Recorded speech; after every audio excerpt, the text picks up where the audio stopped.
Well, hello everybody and welcome to the live stream.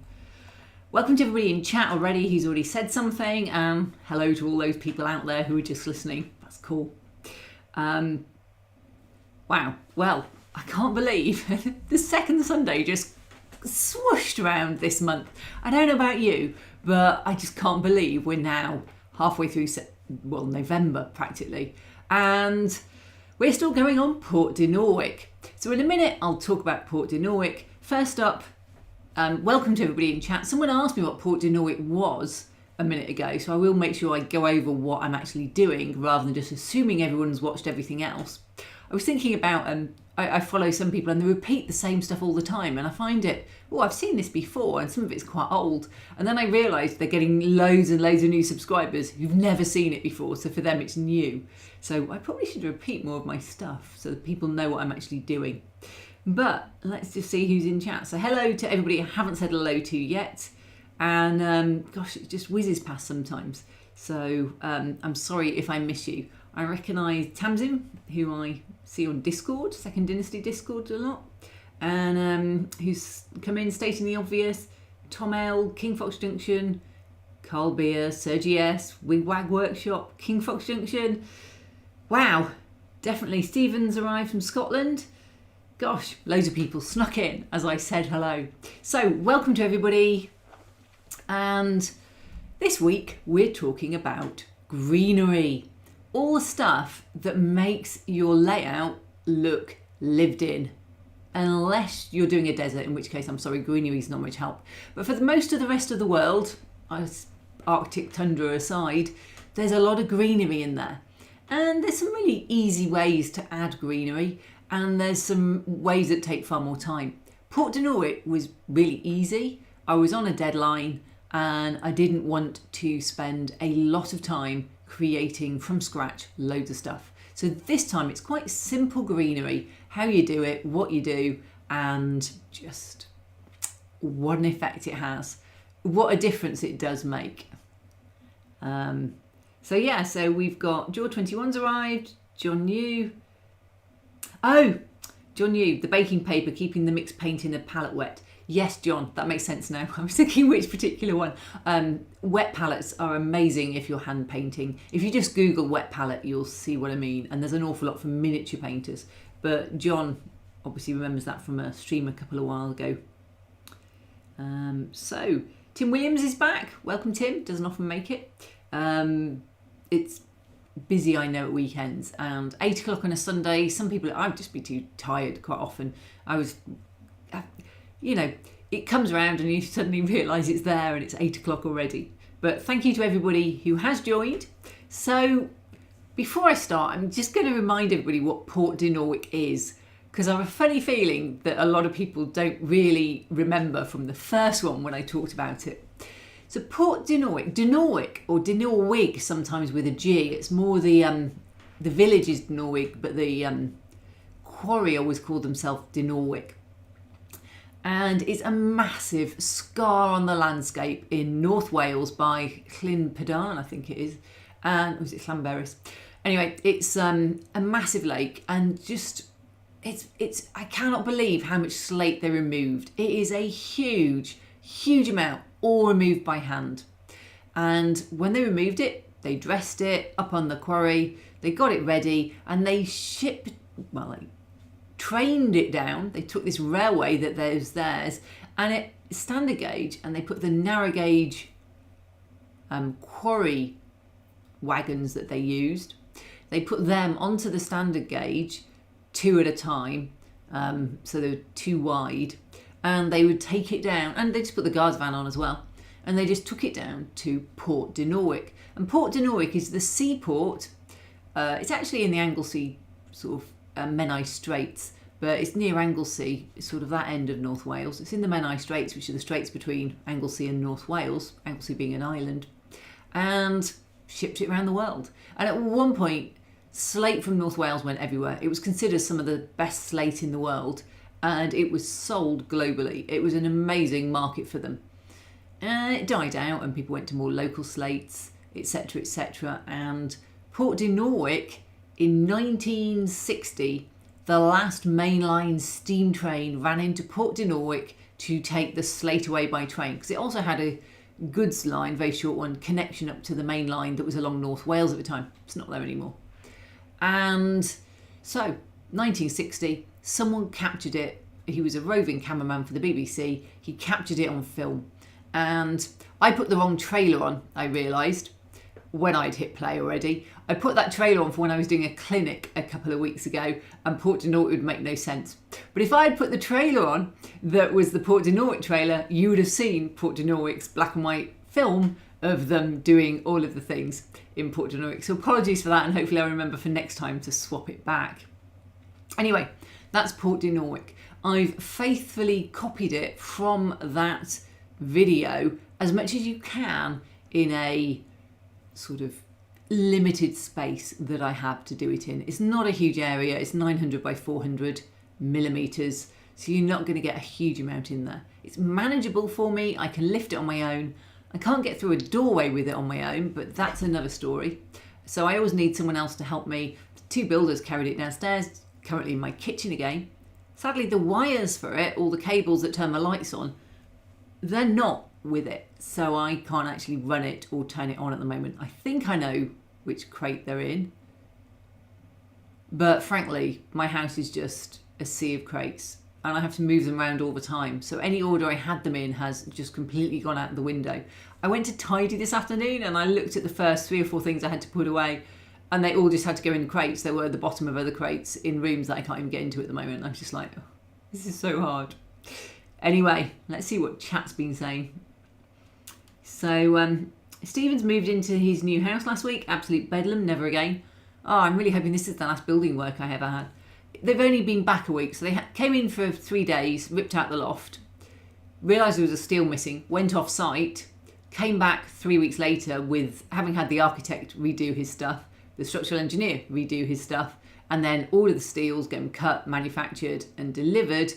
And so they came back on Monday, and I've got giant holes all the way down the side of my house now where there's a steel. So basically the top of my stairs, the landing stairs, just goes to outside with a tarp on it and a steel in the gap as well.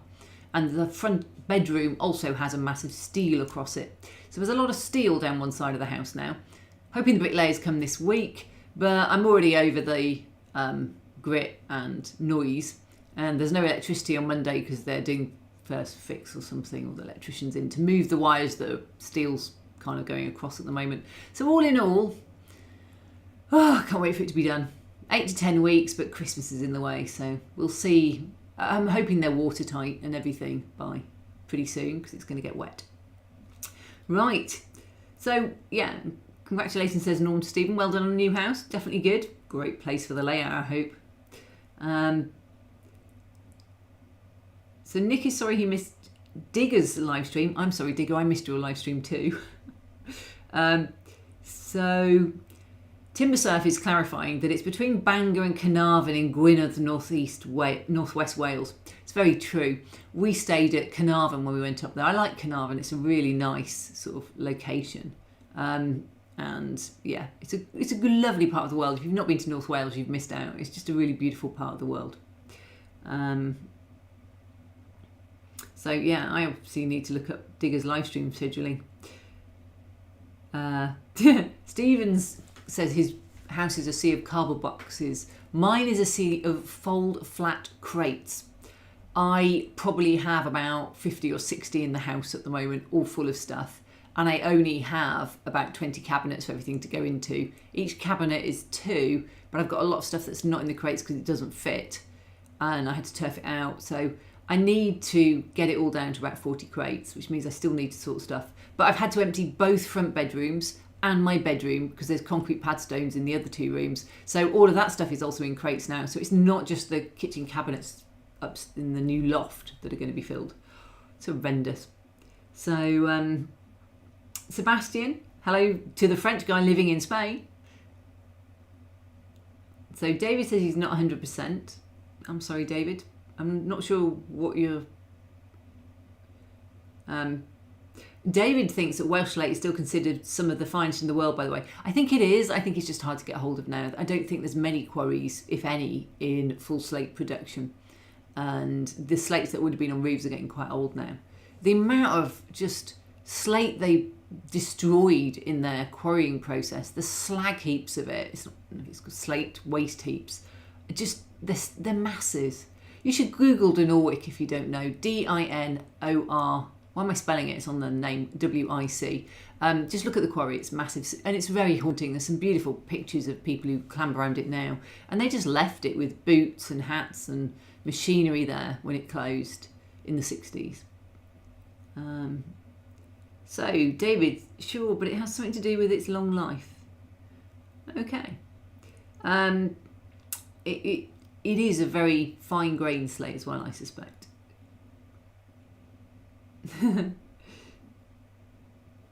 So Norm says there's lots of live chats and premiere videos today. I'm sticking to the second Sunday. I guess there's a lot of people that choose Sunday in the UK because it allows people from other parts of the world to listen. Saturday night seems a bit crowded. Friday night people are out. Well, I mean, just people are busy doing things. So Sunday seems to be the night everyone expects everyone to be in. So there we go. Tim says low impurities and good colour, I believe. Tim's really into his North Wales slates, so believe the man. He's probably right. However, the best in the world tag doesn't apply to all the quarries. Dinorwic, Penryn, Felinheli. Yeah, those are the three big ones. Dinorwic and Penryn is, I think, the largest, but Dinorwic was massive, so I might be wrong. And Felinheli, which everyone will know because it's got a railway. And Jam says he's just looking at the Norwich quarry on Google Maps. It's mind-bendingly huge. It is huge. I don't think it's like a third of a mountain has been taken off, sort of thing. It's just horrendously large. There's actually a hydroelectric power station there where they pump up the water overnight on the cheap electricity when power stations have to keep turning over, and then let it run down and create electricity the next morning. It's a pump storage area. So Tim says Penryn Quarry still produces slate and recently had its licence extended to 2035. That's interesting. Penryn's one that is another great place to model. I chose Dinorwic. Whichever one you choose, they're actually quite similar. They just have different locos and different styles of wagon. So that's Port Dinorwic, and I picked it because I'd been to North Wales and I fancied modelling it, to be honest. And 009, you can get quite a bit in.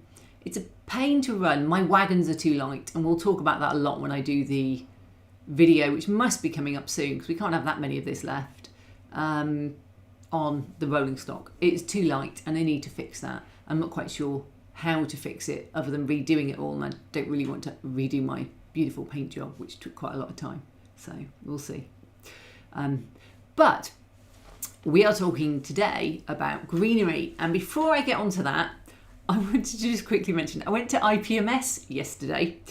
For those of you who don't know, IPMS is the International Plastic Modellers Society, I presume. And they have a show at Telford that's very large called Scale Model World. And it's fascinating. I've been before, and I find it, I was doing mostly just model railways at the time. I probably branched around a bit more since then. I find it a really interesting show because compared to sort of a model railway show, it's things don't move. That's what I find very fascinating. I'm going to Worley in a couple of weeks, both days, and there'll be loads of things moving. Every other modelling that you do, it's rare that things move. Funfair models move, railways move, but other than that, there's not a lot of movement. So you spend a lot of time looking at fine detail. But to be honest, there's a lot of planes, there's a lot of tanks, neither of which really are my jam. And then there's some sci-fi, and it really probably rates as Star Wars, followed by Jerry Anderson of some sort, either in Thunderbirds or some of the other ones like Stingray or whatever, and Space 1999. And those seem to be almost the only sort of sci-fi that's there. There's a little bit of Gundam, and there was the GM SIG, the Gundam Modelers SIG. And it was brilliant because I got to meet Cam, who runs the original Mecha contest, which is one of my favourite contests. It's an absolutely brilliant contest. I entered it. I absolutely hated what I'd done. It just didn't look like what I wanted it. So I might do it again next year. But the thing is, I'm so used to 3D printing, I struggle to find a way to do it without 3D printing. So I need to think about how I do that. And it may be as simple as I 3D print and cast some components and use those. I'll have to check with Cam whether that's allowed. But anyway, it was great to meet him because he does so much hard work, and it's great to be able to say thank you to him. And so yeah, and I was going around going, oh, it's a Hayaki Shiki, which is a type of Gundam. And the guys I always do, they're like, and they go around going, oh, I really like this. And I'm like, I have no idea what they're talking about. So it's almost like we're all modelers, but we all talk different languages about our little niches. And there we go. So, yes. And Tim Williams is always a good person to ask about slate. Norm's saying thanks for the lesson. He is very good. He knows his slate. Stephen says, if anyone is looking for an unusual narrow gauge railway to model, I can suggest the Skye Marble Railway. It ran from a quarry in the hills to the harbour at Broadford. Was anyone loco? Well, that'd be interesting. I didn't know they did marble on Skye. I've been to Skye once for a day, so I don't have a huge experience of it, to be honest. Oh, Jam, yes, there was some Battlestar Galactica. That was all. Yeah, there was quite a bit of Battlestar Galactica in one place, and a few other things. But I'm surprised. I am surprised, if I'm honest. It was a little bit of Warhammer too, and maybe some other games that I don't recognise, but a bit of Warhammer. I was surprised, I guess, that of all the sci-fi you can model, there's so much out there that I see, and it wasn't there. It wasn't represented. And maybe it's just that it's the plastic modelers, so it will be people who are into doing kits and doing them up. But there was so much scratch-built stuff that I don't feel that's really the case. So it was interesting anyway about, I wouldn't have said Space 1999. I mean, I loved it. I watched it as a child. I loved Thunderbirds. I actually want to do a Tracy Island. And we might talk more about that at the end because I'm looking for my next live stream topic. So that's definitely one that's on the list. So yeah. Lee says no Joe 90 models. I didn't notice Joe 90. There were quite a few Thunderbirds and their like. So I think there was maybe one Joe 90, but I didn't really notice particularly. So Tim says there's still some production in Felinheli as well. Manod, now known as Bugail. I can't even see it. Kuta Bugail. I defy anybody to say my Welsh is bad. My mum's Welsh, and she thinks my Welsh is atrocious. So anyway, I'm really apologising whether I pronounce the third letter Y in CWYT. But anyway, Kuta Bugail. They lilt. Anyway, I'm going to stop massacring that. So Timber asked, what's Gundam? Lol. Yeah, Gundam I model because they're just so nice. They're like a Lego set, really, a good Meccano set. You just model them and they click together nicely and they're just nice models. So I do them for their engineering quality. Jan, where are all the Expanse modelers? That's a good question. I think I saw a Serenity. I saw a couple of Fireflies from Serenity. They were good. So Norm says gamers would probably have more recent sci-fi modelling. Yeah, I mean, I'm intrigued because when I do sci-fi modelling, I do Halo, and there's Halo toys out there you can use, which I have, but there's also loads of 3D prints. But I didn't see a single Halo model, and yet it's probably one of the most popular video games. I didn't see what I see when I'm on the Instagram, and it's probably just they're not in IPMS. They may be in something else, but I was just surprised, that was all. Tracy Island would look really good. Yeah, we'll get back to that at the end. George21, does your modelling slow down during the winter months due to light? Sad. No, I'm really shattered at the moment. I've said I've had headaches from the 3D printing. I did something really stupid this week. I had 4 trays of uncured resin with, I'd taken the figures off the supports and I normally have them in the utility. And there's like heads, arms, legs, everything separate. And I wanted to keep them, and I'd kept them all in their little piles of figures as best as I could. And I put them in the kitchen because I didn't want to knock them off the side. I'd run out of room in the utility, and they're on the floor, and there's builders going in and out. So I put them in the kitchen, and I didn't think heated kitchen floor, raw resin, hasn't been cured yet because I hadn't got around to curing them. And I went in a couple of days later and my kitchen actually stank of resin, and I hadn't been in there a huge amount, but it gave me a 3-day splitting headache. So if I looked a bit wiped out IPMS, it only cleared really this morning. So I'm having to be really careful about the resin now. So yeah.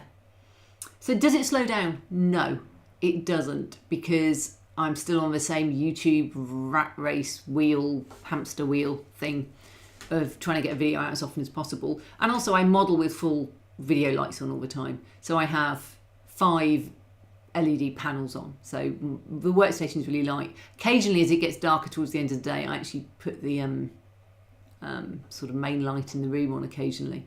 Otherwise, I do sit there in quite bright light.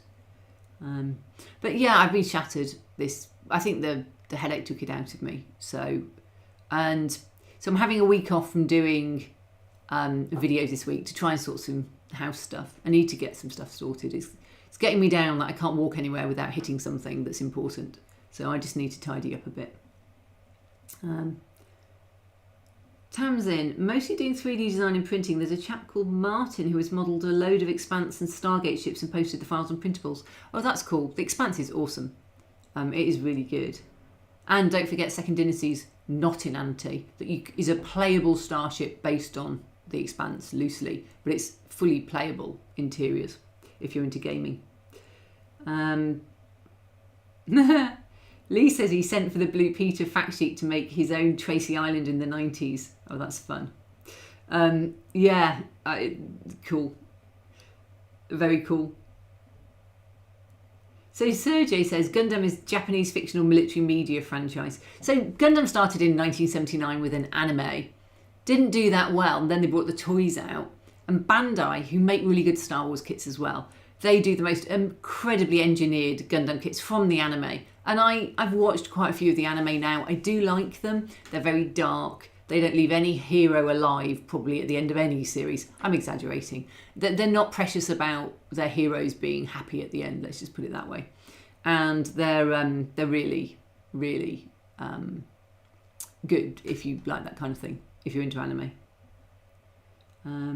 So yeah, what else have we got here? And I'll put the video on in a second. Yeah, Rossi would be really good to have. Norm says you have to treat resin as if it's radioactive, lol. I hadn't even clicked that I'd done it in a way that would cause me problems, so yeah. Lee, do I do any tabletop gaming? I am playing my first game of tabletop gaming this week. I'm going to Battlegrounds Gaming in Birmingham. It's in Acots Green, actually. And I'm going to be playing Legion. I've started playing Star Wars Legion. So I've got about a 500-point army at the moment when I build the arcs this week. I've got the core set. I wrote my mum in. Bless her. She looked lost. I looked lost. And yeah, it's going to be fun. Before I go any more down the chat, I'm going to put the video on so we get plenty of time to watch it. So it's all about Greenery. Greenery is it's a key part. And I'm very lucky in some ways. I just ripped out a layout. And all this stuff here is from old YouTube videos and mostly off my layout. The ones at the front there, those bushes were a YouTube video I did on different types of scale leaves. And here we go. These are the trees. These are all by the Model Tree Shop. I think it's the Model Tree Shop. I hope I just name checked the right person. I've got boxes and boxes of their commercial trees or their seafoam. Now their trees come as 00 or sort of N scale, and some of these are 00 and some of them are N, but the bigger ones are generally 00. And I've had them on the layout. I may have sprayed them and put extra sort of leaves on. This one's got some extra dark elm leaves, I think they were called, by Knock on them. But that's all I've really done, is I have taken them outside, spray glued them, and you'll see it again in a sec, and put on some extra leaves. And whilst I was at this stage, you can see it goes in quite easily. The sculpt mould is still damp and wet. I started to do the first tree. It's interesting. I could have gone wire. I could have made a huge amount of effort into it. But I felt that for this layout, actually, I was up against a bit of a timeout with just the crunch coming with the TV show wanting it filmed. And I have so many I've pulled off my layout, I want to reuse them. So I decided I would tart up my existing trees. And I'm using, that's a really handy, hand-free little Bosch glue pen, hot glue pen. and I use that for hot glue. Oh, here we go. I've also bought another cordless big one for the big stuff because the cord was driving me mad. So this is spray glue, or this may even be spray matte varnish. I think it's spray matte varnish. Yeah, okay, that one was falling off. Spray matte varnish. And I'm using matte varnish as a glue, but they've already got some leaves on. So what I'm doing is making sure those leaves are well stuck. These are probably a variety of colours. Wow, that's a great segue there, Kathy. A variety of colours that are already on there. And what I'm doing is I'm covering them with matte varnish and then adding on some extra leaves, more or less all of the same colour, to make sure that they tie together. And now it's a bit of a pain, it's windy, so my leaves don't necessarily go on. And I think I'm just using Mid Green by Knock. Mid Green is a great colour. The light green looks a little too light, the mid green looks all right. So I did all of the trees that went on. I resprayed them, and once I put the leaves on, I soak them again with a huge amount of matte varnish. Doing it outside, and I'm great camera shooting, Kathy. And I'm making sure that they're stuck, because you don't want them raining off. And one of the problems I found historically is I have the trees, and I got on a motorway once with a diorama, and it was when the M42 was concrete, if you remember back that far. And almost all of my trees had lost their leaves by the time I got to my destination. Right, whilst that's going, it's now just a little bit more of the same. Let me have a look down the chat. So yes, I've done tabletop gaming. Do I have a favourite guest vehicle for Thunderbirds? Mine would be the Mars Space Probe or the Sidewinder. Oh, now you're really asking me, Stephen, to go back and dredge up my knowledge from having watched it as a child. I haven't seen it recently. I looked and it's on BritBox for free. A lot of things I look at are on BritBox for free. We were actually doing the Poirots, but Mum's got them all on DVD, so we're just watching them off her DVDs. She's literally copied them all off the TV. And so, I don't know, I think it would be the fire, what was the one that had the, they put the elevator cars under the wheels because couldn't land and there was a problem. That was probably one of my favourite ones I remember. Though my favourite Thunderbird is 2. I really like that dumpy bellied 2. And I've got a couple of the Thunderbirds kits. I've got the 2. They had at IPMS, and I didn't realise this, a transparent Thunderbird 2 with a full interior and the hanger. And I'd looked at the hanger of Thunderbird 1 while I was in Hobbycraft, and I wasn't that impressed with it. It looked quite papery, but it looked really good at the show. So I think they painted it up a bit. And I'm like, yep, I could definitely do something with those as hanger scenes. More about that in a minute though. So Jam says, I was talking to Kathy briefly at Telford and I mentioned that one of the locos from Dinorwic is at the Heritage Railways near me. Yes, Irish Mail. I remember that. Oh yeah, and you say it in the next comment. The engine is called Irish Mail at the West Lancashire Light Railway. Not sure if YouTube will allow me to post Earls, but here goes. Nope, I don't think it allowed you to do that. But we can all Google it.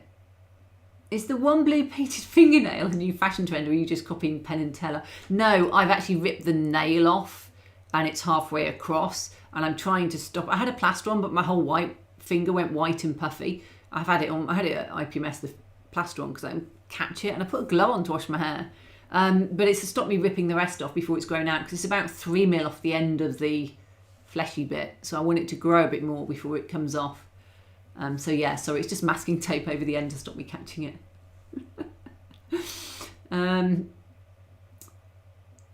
So definitely no links appearing. Right, recycling is good. It is good. So these were all by the Model Tree Shop. I don't have a box anywhere near me. Do I? No, that's an Amazon box. I was going to say I have loads of cardboard boxes around, but none down here. And I used to go in and buy just boxes and boxes of their made up trees like this. And I would probably paint the trunks. These will get painted in a minute, I'm sure. Or something put over them. I'd probably paint the trunks, or at least spray them matte because they look shiny plastic. Technical knife application there to keep the tree upright. And I'd also go through and, there we go, paint the bottoms where I've disturbed everything, and You know, just make sure that nothing really looks untoward. But realistically, for where I want them at the back, I don't want them too detailed because I don't want them to draw attention too much. I just want them to be a green section. They're also really useful for covering that quite crappy sanding at the bottom of the coved corner there. So there we go. Right, where are we?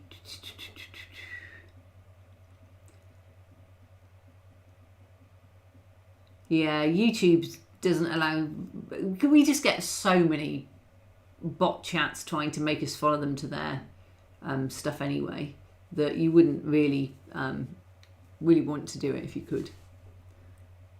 So Charlie McGowan's Partick Hill Station. Hi Kathy and all. Hi Charlie. Thought Z would drop in for a quick look. Digger told me you're on. Ah, excellent. Welcome. Ratty says, you drove so long on the motorway that the season changed to autumn. Yeah, it did seem like a long drive. Fire Flash, thank you for stating the obvious. That's really useful. Fire Flash, yes, I really liked that episode. That was a cool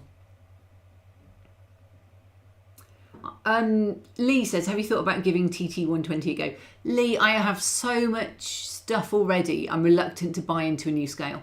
I have the Quarry Hunslet on order. What I want to do is build up a sort of a group of weathered locos in HO American and 009 and 00 British, that when I do a micro layout, I don't have to go out and spend hundreds and hundreds of pounds on new locos.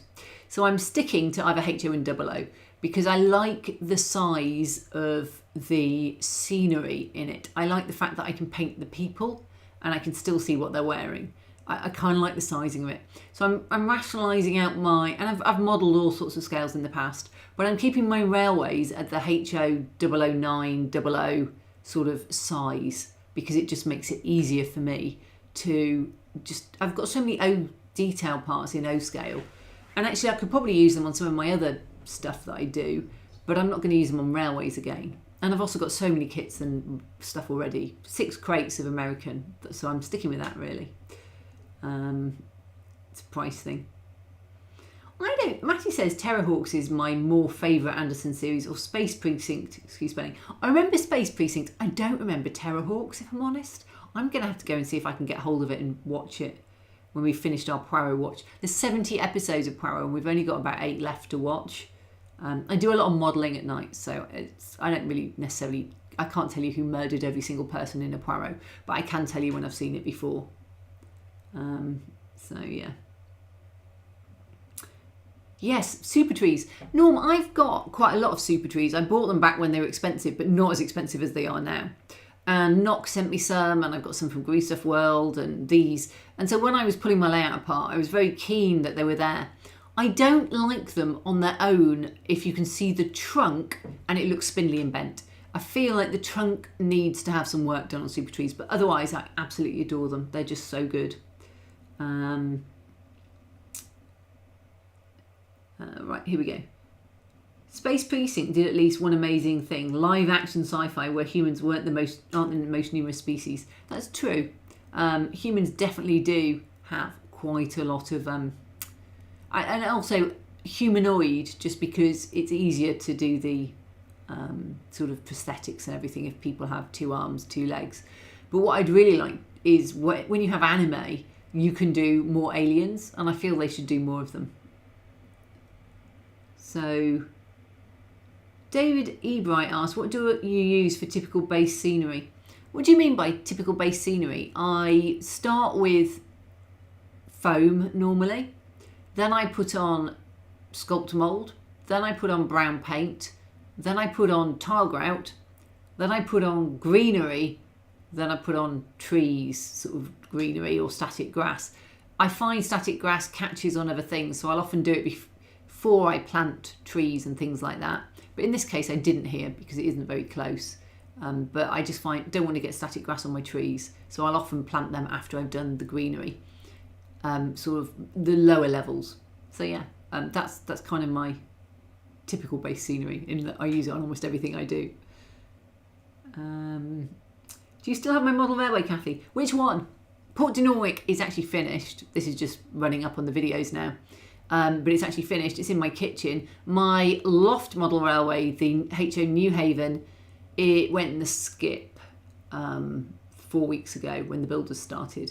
I'd already sold 32 crates of stuff because I'm going down to micro layouts only for space and actually the ability to finish it in a meaningful manner, which for me is very important.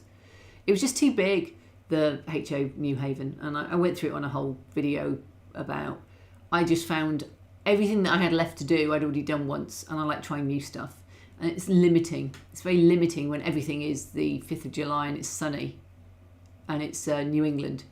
You know, you just can't do anything but greenery. And I love greenery, but I would like to be able to do a desert every now and then, or ice or snow or water that's just like the ocean. So I found it quite limiting. So that went, and it was also really hot in the summer up there. Too hot to go up. It'd be late 30s up there most of the summer in the day if the sun was on it.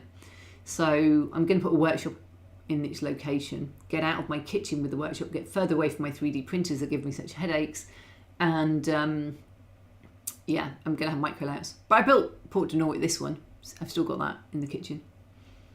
So Jam says, that back bit of scenery is looking great compared to my mental image from your footage of the prototype. Okay, that's, yeah, I squashed a bit to get everything in, and I've kind of squashed up some of the scenery quite a bit. So if you were to look at that wall, it's only a few inches, maybe 3-4 inches at most off the back, and in that I've got to get greenery and houses. So the trees are there because they're kind of scaleless, they fit really nicely, and I think it does look really good when everything comes together. So Tom thinks his favourite Thunderbird was a Sidewinder. Good choice. Snoot McDoop just joined the stream, welcome. So I apologise if you've already mentioned this, but what is the tool you're using in the background vid, the green one with the red button? Yes, I did mention it, but I'll mention it again. It is a hot glue pen. So it does hot glue, so it's gluing the bottom of the trees in. It's by Bosch. You put normal hot glue sticks in it, and it's really useful for gluing things quite quickly. I've made a hole so they're in, so it's just holding them down. If you want to release hot glue, you can just put some IPA on it and it comes off. So I do like hot glue for that. I do end up with burnt fingers a lot when I use it, and it takes a little time to go off, so it's not ideal in some ways, but it's probably the best glue I could use here because super glue stinks and is brittle, and white glue would take forever to go off, and hot glue is just quicker. Right, what have we got down here? So Stephen's been doing TT 120 for years. It's all East German. Oh, that's interesting. I didn't realise it was all East German. I thought it was Japanese. Shows how much I know. Tim says Britomart is shipping right now. Hopefully the others to follow soon. That'll be fun. That'll be really good. So Tamsin was right. It's a hot glue gun. It is. Lee, have I seen Falls War? No. Nope. Missed that one by.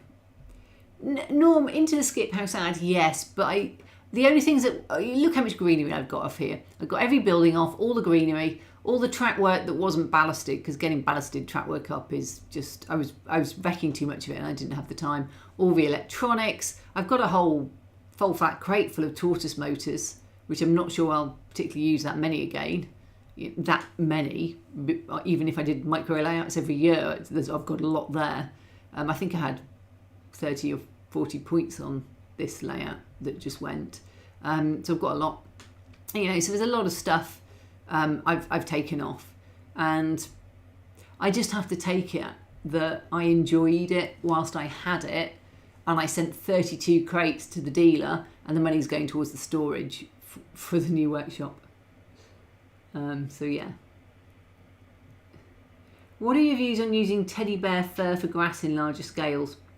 Brockwell Lane asks. I've not personally used it, but I've seen people use it and it looks really good. Jerry Leone did it on one of his layouts. I like the texture it has. You obviously have to paint it green, and as long as you can paint it without it looking matted, I think it can be really good. You can trim it, you can do short and long. So I think it's got options. I'm just so used to using static grass. I found some teddy bear fur when I was doing this that I'd obviously bought to do for layouts. If I'm honest, I'd probably just go static grass now myself, because I've got all the stuff and I've got some really long bits. But I can see how teddy bear fur would, if you don't want to go down the whole static grass route, would be easier for a small amount. Stephen says the taller your trees are, the better. Yeah, I was limited by the ceiling here. So the tallest one is just up as far as it can go to the ceiling. Oh, and obviously at this point I got fed up with the hot glue gun and I went to zapping the bushes with super glue. So this is thin super glue. I'm putting it on, and then I'm using a zapper, which is a spray zapper, which is an accelerator, which sticks things on. And when I'm putting them on over the wall, I was trying to get them to glue onto the wall, so they just lapped over it a bit. So I think I was just finding the hot glue took too long. I was getting fed up of holding it, probably. David Ebright, sorry, I should have been a little bit more specific. What do you normally use for your base greenery? Various colours and sizes of foam. I don't use ground foam in my base greenery. Okay, I'm going to assume you mean trees then, because that's what I was talking about. I always use Woodland Scenics Green Blend Fine Turf to give an underbase on a tree if it's looking sparse, because scale leaves are expensive and I think they're very good. I would use scale leaves on the front half of my layout and foam on the back. So these have got probably just scale foam on it actually. They may have had mid-green leaves. I did this in June and I can't remember. A lot of them already had greenery on. So what I did was cement what was already there on with the spray glue. But what I'd normally do is green blend turf. It's very fine foam. And I'd put that on over something like polyfibre or whatever it is that I'd got there, a green polyfibre. And it just builds up some depth and thickness. And then I'd go over them with scale leaves. So I use Woodland Scenics ground foam, but for the leaves I invariably use knock. And they come in about 3 colours, light green, dark green and mid-green. Back in the day, it was lime, elm and something else. Laub, that is lime. Anyway, there was another one in the middle. And I would use the mid-green for most things. Maybe a few trees with lime green, but it was just a bit too bright. If I was feeling really adventurous and I wanted to do a lot of work on it, and these already had quite a lot of variety of colour, so I didn't bother too much. But if I wanted to do a lot of work, I would then perhaps get the airbrush out and highlight some. You can sprinkle lighter colours towards the top to give a bit of sun dappling if you want. But it's definitely worth having variety in your trees. If it's a sort of ornamental area here, where they're not native trees necessarily, they may have been planted for the street. You want some variety because oaks and ashes don't have the same colourways. And chestnuts don't. You know, there's a lot of variety of the colours out there. So if you've got a mixed natural woodland, you want to dot them around a bit. But that's invariably what I do for colouring, is those 2 products. For grass, I will always start with a 2mm sort of, normally spring green, to be honest, whatever I'm doing, even unless I'm doing a deserty area. Even the summer, I'll often start with a spring green. And then put whatever I find that goes over the top, summer or just whatever's around, but at sort of 4 to 6mm. I've got spring again. I was struggling a bit for this. It's quite bright, the green, the grass that's on there. It's Wales, it rains a lot, so grass is generally quite bright there. It never really burns off, when it rains that much. Maybe it did this year because it was really hot, but normally it doesn't. So I stuck to mostly the brights, and the brights will be the spring end of the range, maybe a bit of summer in there. But you don't want to go any later in the year for those people who badge up their products by spring, summer, autumn, winter, or burnt grass. Tamsin, definitely. Most model trees are far too small for the scale they're meant to be. Yeah, I'm a big fan of tall trees. If you've got a house in, it always helps to have your trees taller than the house, I think. But, it's a bit of variety. There are people who do small trees and it looks fine. It depends where you are in the country and where your tree growth is. So here I was trying to do trees that were the right size for the wall. So the wall was the limiting factor of the height of my trees. And I do have a lot of smaller trees, but I was struggling to find them. I've got a lot more bigger ones. And that's where buying N-scale trees can be useful, because you can actually use a full-scale N-scale tree as a small OOHO scale tree. Lee, have you been tempted by N-gauge shelf layout of late? Oh, he has been. But 009 might be a good option after seeing this. I think 009, it's like ON30. I like the narrow gauge ones because you can get the curves in, you can get as much track in as N-gauge, but you can still see what you're modelling. I like a 00 because I can see the details and I'm a detail person. So this, I was very keen it was fine scale, and like everything I felt it was rushed. I feel all my modelling is rushed because I'm doing it for YouTube or I'm doing it for time scales all the time, and I always feel it could do with an extra 5% amount of work than it gets. But for this, I mean, there was things I would do differently, like the slate, which I mentioned last time, but actually I was very pleased how it came out in the end, so it wasn't too bad. Norm says, special textile paint works best on teddy bear fur. Norm, do you paint your teddies? Oh, that's cute. Norm, the grouping of trees and foliage really softens up the corner.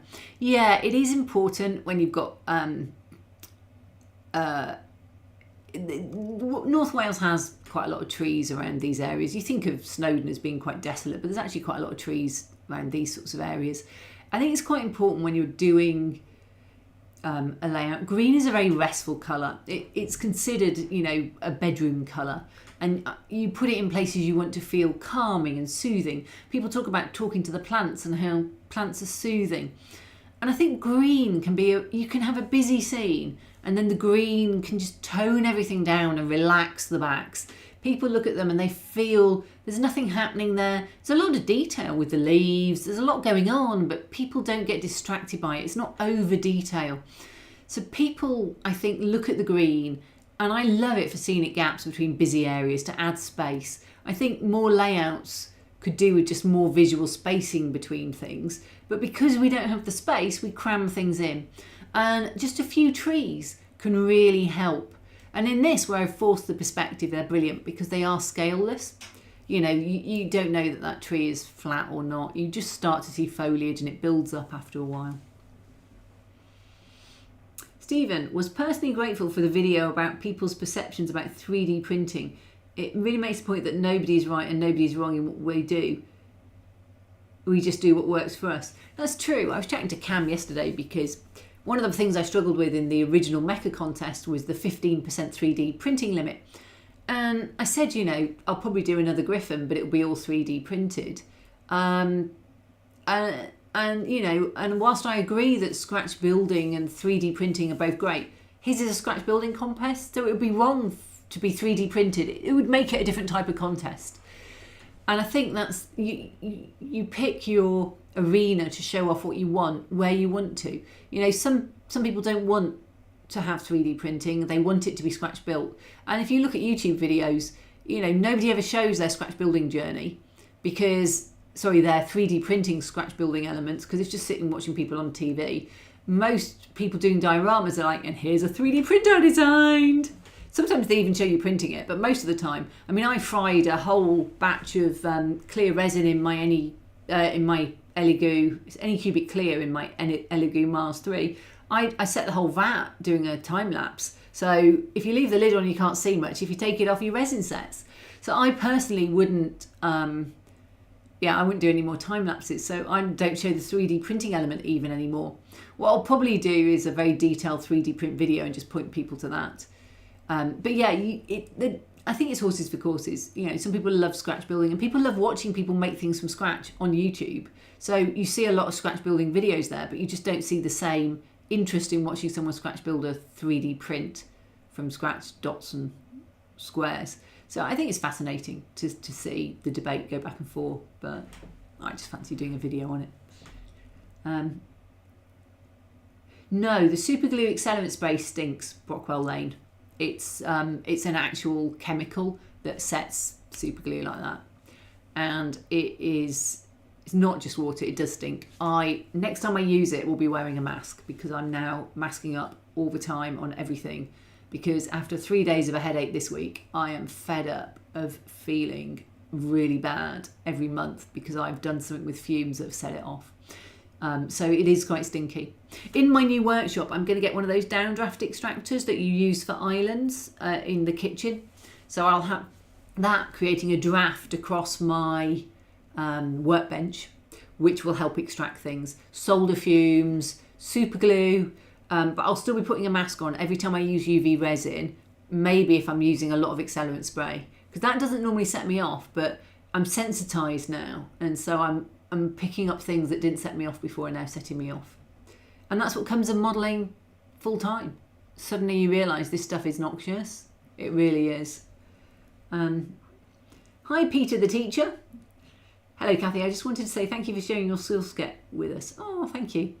I've been inspired by your dioramas, and I recently won my local hobby store's Armies on Parade. Thanks for that. Oh, super. Is that the one where you have to paint an entire army and put it in a diorama? That is brilliant. Well done. It's a really cool contest. Brilliant. Wow.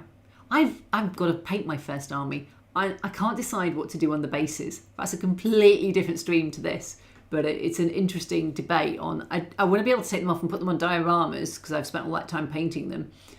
But you can't play with them if they're not on a base. And I can't think of... I don't want to do mini magnets in the feet of like little mini sort of clone troopers. And I don't know they'll be strong enough. I'm still debating. I was wondering about doing completely non-based minis. That is not decorated based, but it seems a bit boring. I've got ideas. Let's put it that way. Oh, Jaw21 says 8 super glue bottles, just the worst. Notice mine building up on the tip. Your ends. Yeah, I threw this one out not long later. Oh, that is dilute matte Mod Podge going on at the moment. I've only caught corners of it with the super glue. I don't want to smother the whole area in it. So I've just put some dilute matte Mod Podge on. It will catch the bottom. It'll drip through and catch the bottom of that. And I should explain what that is. That's bush material that came off my old layout, and it's polyfibre, unfortunately looking quite white there, I suspect. It's just polyfibre with, I'm sorry, the other angle didn't show this very well, so you've just got half hair across here. And I've no idea why my hair is down even, unless this was a Sunday. Or maybe it's just the ponytail's in the way. Anyway, I hate modelling with my hair down because I wipe stuff out. But back to the polyfibre. So it's polyfibre with ground foam and then leaves over the top, or it's horsehair with ground foam and leaves over the top. I did a video on bushes, 5-minute bushes, and these are all mostly from that 5-minute bushes. So that one is, you can see it's a bit stiffer. That one's horsehair, rubberized horsehair. Tremendous green scene. A lot of people sell it. And to get it to stick down, I was onto white glue by this point. I think my glue gun ran out of battery, actually. It's the trouble with the wireless something, is they do run out of battery after a while. And I was recharging it. So I would have put, where I'm not using hot glue, I will be putting white glue down. And then you need to weight it down so it stays in the glue, so it sets in the right position. Because the bush kind of spills over the top of the wall at this point. So I'm trying to catch that feel of it coming over the top of the wall.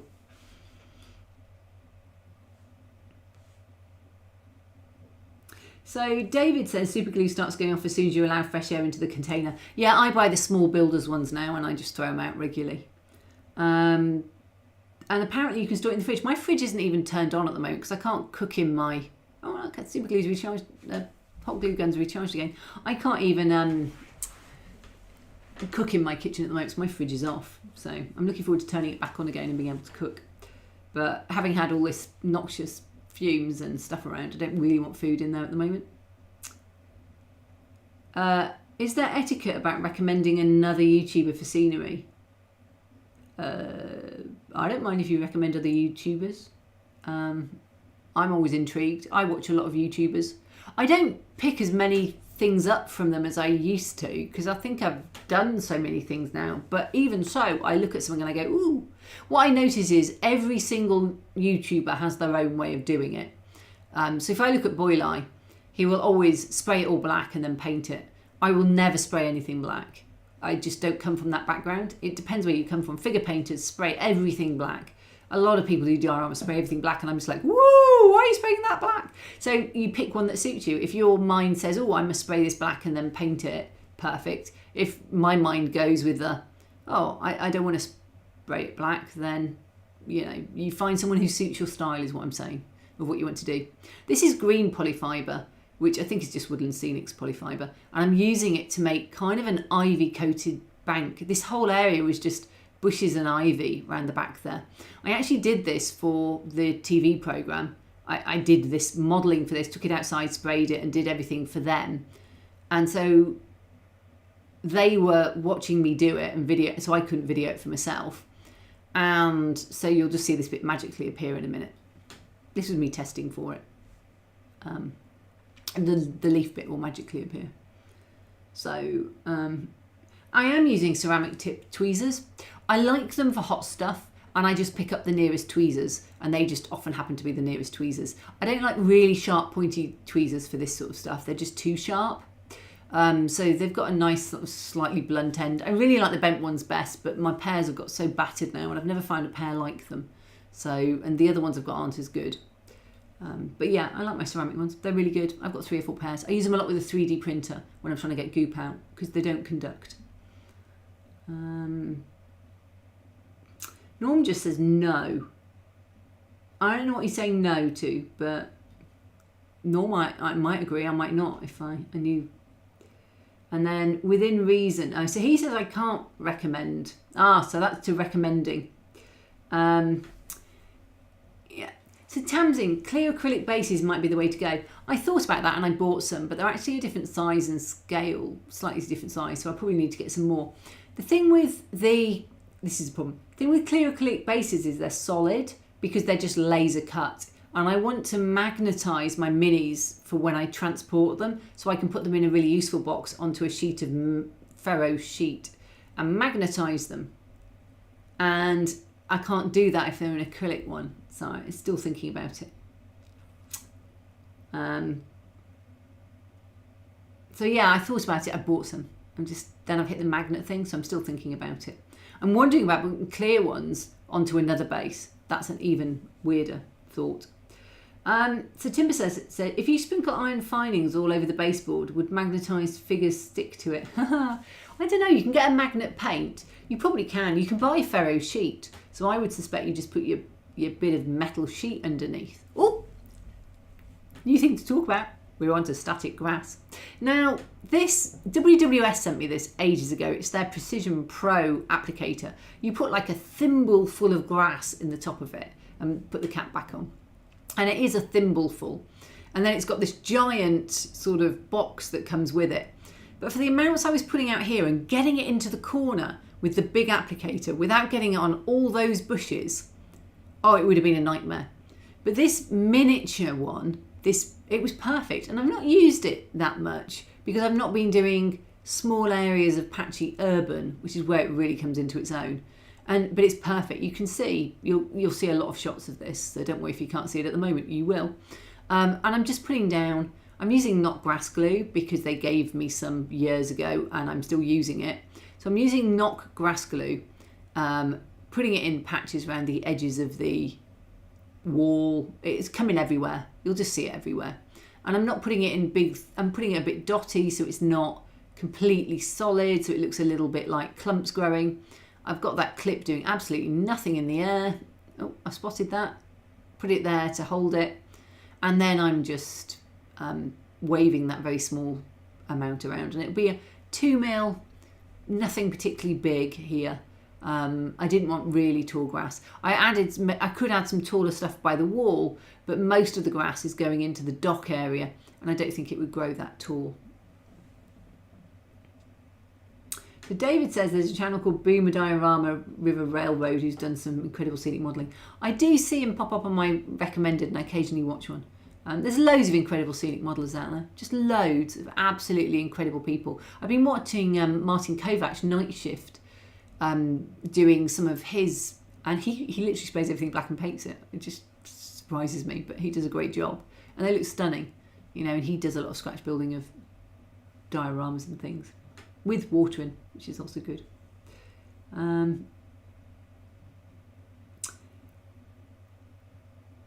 Timber says, just for information, rubberized horsehair is not made from real horsehair. You're kidding me? I thought it was horsehair. All these years. What's it made from? Some is, mostly it's rubberized coconut fibre. I didn't think it was coconut fibre. I thought this was horsehair. It looks like hair. I've got some stuff that's I've had for, well, when I first started modelling. You know, it's been around a long time. So maybe that is horsehair. It's interesting. You buy it, if people wondering why people rubberise horsehair, it's for antique furniture. They used to use rubberised horsehair as like padding, and that's where it comes from. I saw some yesterday, Tremendous had some, and he's got it now painted into greens and browns as well. So it isn't just the brown colour. So you can spray paint it. It's kind of got rubber glue on it. So there's sometimes big globs of rubber glue. And you do need to tease it out and cut any loops, because it is in loops quite often. And if you have a loop sticking out, it looks wrong. But if you cut it, it looks like an arching bramble. You've got to bear in mind, in the UK, brambles, best way to model them is rubberised horsehair, I think, because it gets that big, long, sweeping, arching branches.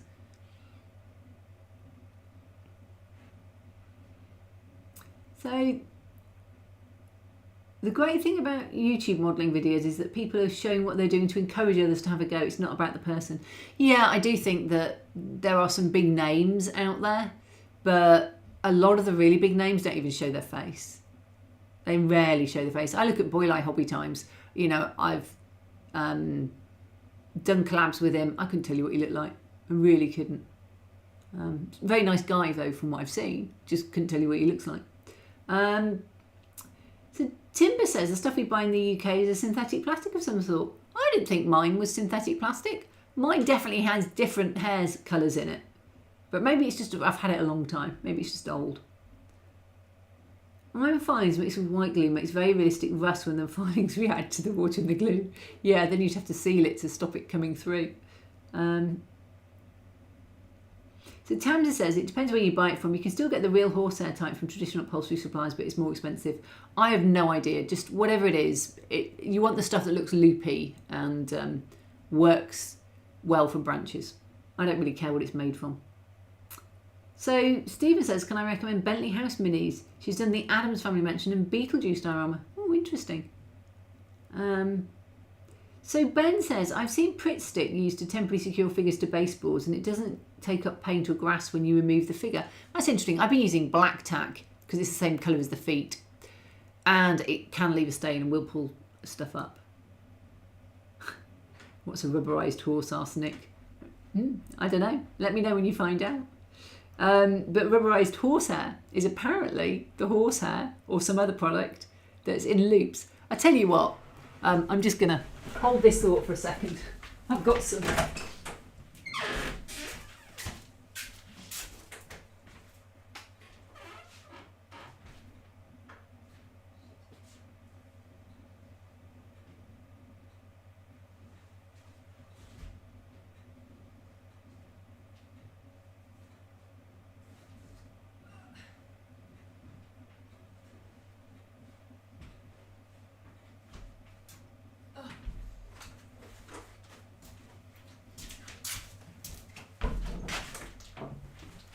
Okay, this is rubberised horsehair.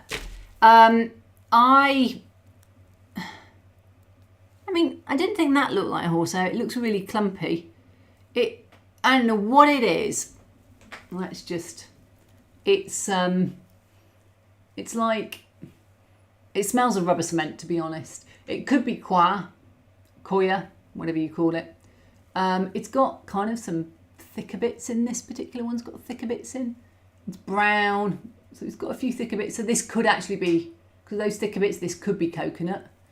But some of my others, this is, I think, is a tremendous one, doesn't have any as many thicker bits in. Oh, I think this isn't hair. This one isn't. I think one of my older ones was, because it had different coloured hairs, but this is coir. And this is what it comes like. So you'd use it in upholstery, and you just tear it off. And you can see it creates sort of thin, long, but you can see how looped it is. So it's good when you tease it out. You need to tease it out a bit for those looping branches. And I just had to go to the other end of my 20 boxes and clamber past a landing pad and 4 chairs. So sorry for taking so long to get it. But yeah. Okay, so that's what it is, folks. Oh, I'll put this back later. It's really useful stuff for brambles and things that would have loopy branches if you're doing bushes. Obviously not every bush type is right. You need to decide whether it's right for what you're doing, but I do love it for the Brambly UK look.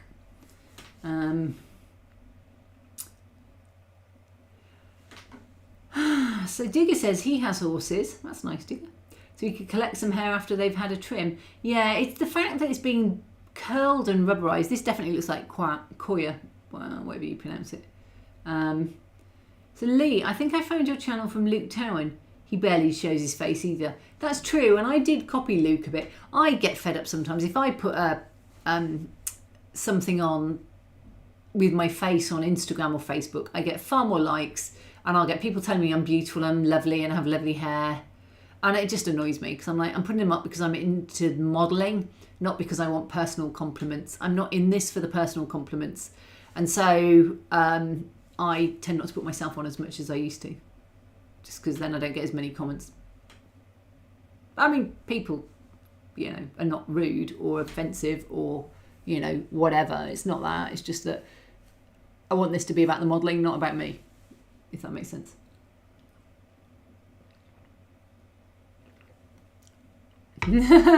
Kathy, your rubberized horsehair is old school, so probably real. Yeah, this new one is coir. Some of the stuff that was on my old layout was different shades of brown, and I did feel was more hair. So maybe my first one ever was hair.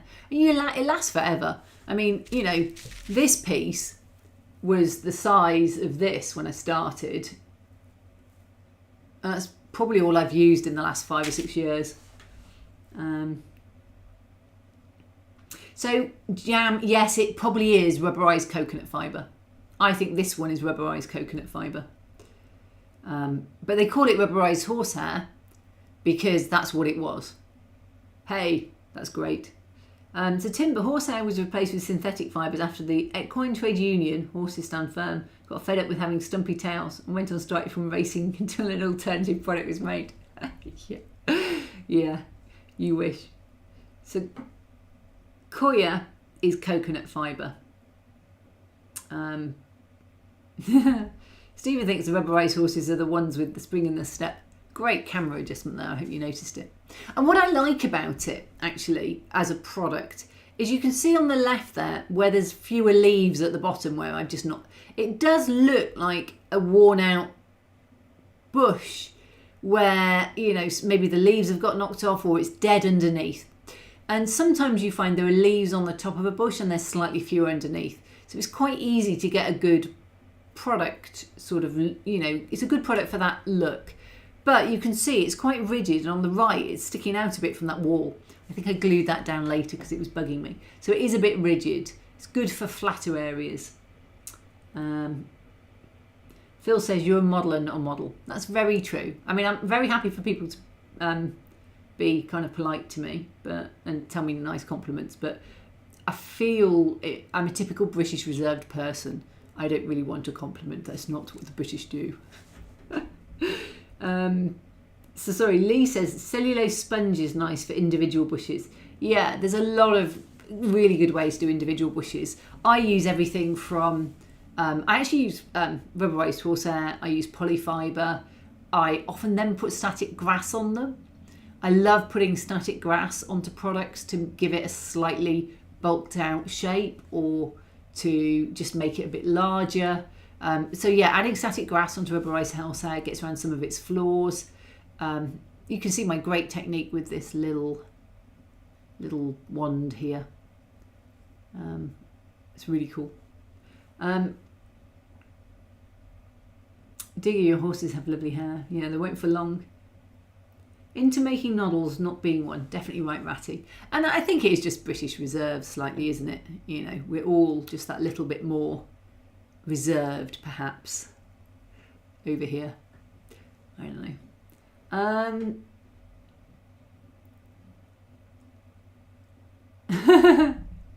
Don't worry, Phil. I didn't think it sounded quite that bad. So Jam, I found a retailer of this stuff and the close-up photo really does remind me of the grungy clumps of hair found in the shower drains at your local leisure centre. Yuck. Yeah, you could probably make your own. I certainly could probably make my own from this hair. It would be great for it, but I choose not to because it's not that expensive and it lasts a long time. This thing is not to go overboard. It has its limits. If you've got loads of loops appearing, it looks odd. So you do have to just be careful.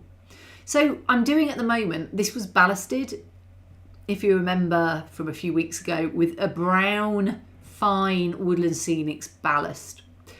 And I wanted it's a little run, it's not a well-used line. They probably only had a couple of trains a day. So I've put grass down the centre of it.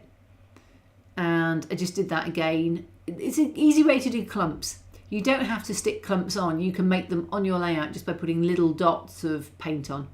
It's just a very easy way. And you'll see, the Hoover with the pair of tights. Unless you're American, in which case it's pantyhose, which just sounds a weird name to me. So I call them a pair of tights in my country, so that's the same sort of thing. I'm sure there's another name somewhere else in the world for them as well. And nylons, that's what they used to be called, wasn't it? So yeah, and that just picks up the grass and you can reuse it. You put it back in and you can reuse it. I also did round the slate piles. So in a minute, when we get to that stage, the slate piles will miraculously appear and will be further down, because this is all about grass, and it will be me putting the grass round the slate piles. Because when you look at the photos, there's only a couple of colour photos, but if you look at them, there's a lot of green on the slate in places where I think the slate, it was getting near the end of its life and wasn't perhaps getting used as much this port, so it was perhaps a bit more greened up than it would have been in its heyday. And around some of those slate piles, they might have been quite obscure slate piles that weren't shipped very often. They were just waiting there to go out on a ship or to go on the train. They may just have had, and grass grows very quickly in areas that have a lot of rain. The Rookies Workbench. I know it was a couple of months back, but I just wanted to mention how much I enjoyed your stream about imposter syndrome. Well, it's nice to hear it talked about. I always enjoy your content. Thank you very much. Yeah, it's fascinating because I may or may not have a new job. It may be next week, folks. It was maybe next week last week. It was maybe next week the week before. I'll believe it when it happens. But they keep telling me that we're nearly there and they're 100% sure they're signing next week. So I'm really hoping that it will be soon. But anyway, I keep having to remind myself that if I get a new job as a creative director, something I've never done before, of a miniature world that's all about model railways, and that's what the new job would be, that actually I am going to be able to do it, because I just look at it and think, wow. My first thought was absolute terror. My second thought was, this sounds amazing. My third thought was absolute terror. And I vacillate between the two. And I think imposter syndrome is just very much there. I think on all of us a little bit, but, you know, yeah. Oh, the multiple MMS of the static look great. Yeah, you do need to build it up quite a bit.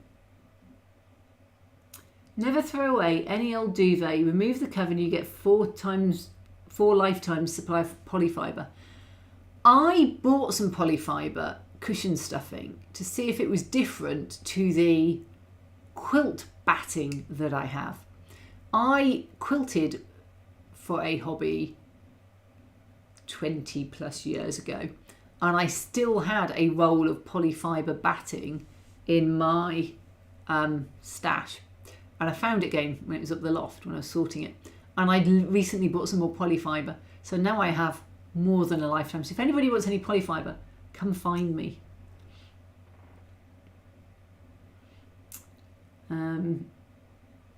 Bye, Charlie. You've probably gone by now, but bye. Hi, Monique. You haven't missed it all. You've still got 3/4 of an hour left. Pantyhose sounds more applicable when attached to a vacuum hose.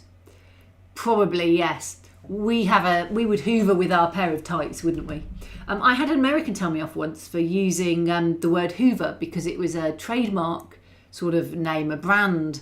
I was just like, I don't think we even think of that in the UK. It's always just been a hoover. I've always hoovered the house. I've never vacuumed.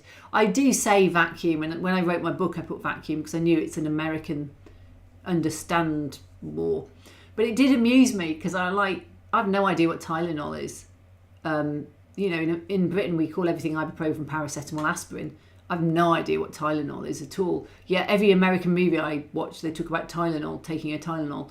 And it's funny because you don't notice the brand names that slip into your own language because they're not brand names for you. They've become a verb and a noun that you just use.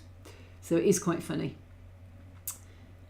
Hi Alan, have you ever tried making bush trees from those green scouring pads? When pinched and teased apart, they can make quite effective smaller branches. I have used them for something and I can't think what it was. Yes, I have used them. They are good. I'm trying to think what I used them for though. I can't remember. But yeah, I have pulled them apart and used them, and they are useful. It's another thing to have in you. I've got a whole pack of them out in the pile where this came from. So yeah, I definitely do use them. I haven't created many bushes recently because I made so many for a video, and I keep and for the layout, I keep just whacking them off there now. And they're mostly the polyfibre and rubberized horsehair sort.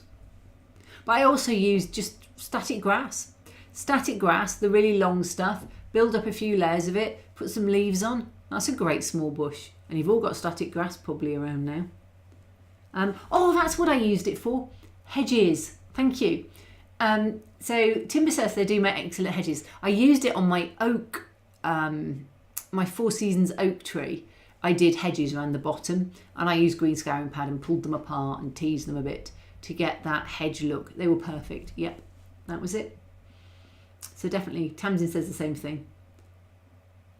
Thank you, Jam. He says, if you can't do that job, I don't know who could. Well, thank you very much. It's just, it's a new challenge, which I'll be looking forward to. Thanks, the Wookiees Workbench. All the best for my new job. Stephen, I've been doing the same job for 44 years and I still doubt myself. Yeah, I think I wasn't as invested in being an accountant. It wasn't really my first choice as a career, although it was my first career. And a little bit of grass just to hide a gap here. Grass is useful for hiding gaps, folks, around the edges of buildings. This is just actually, I'm putting in green foam here.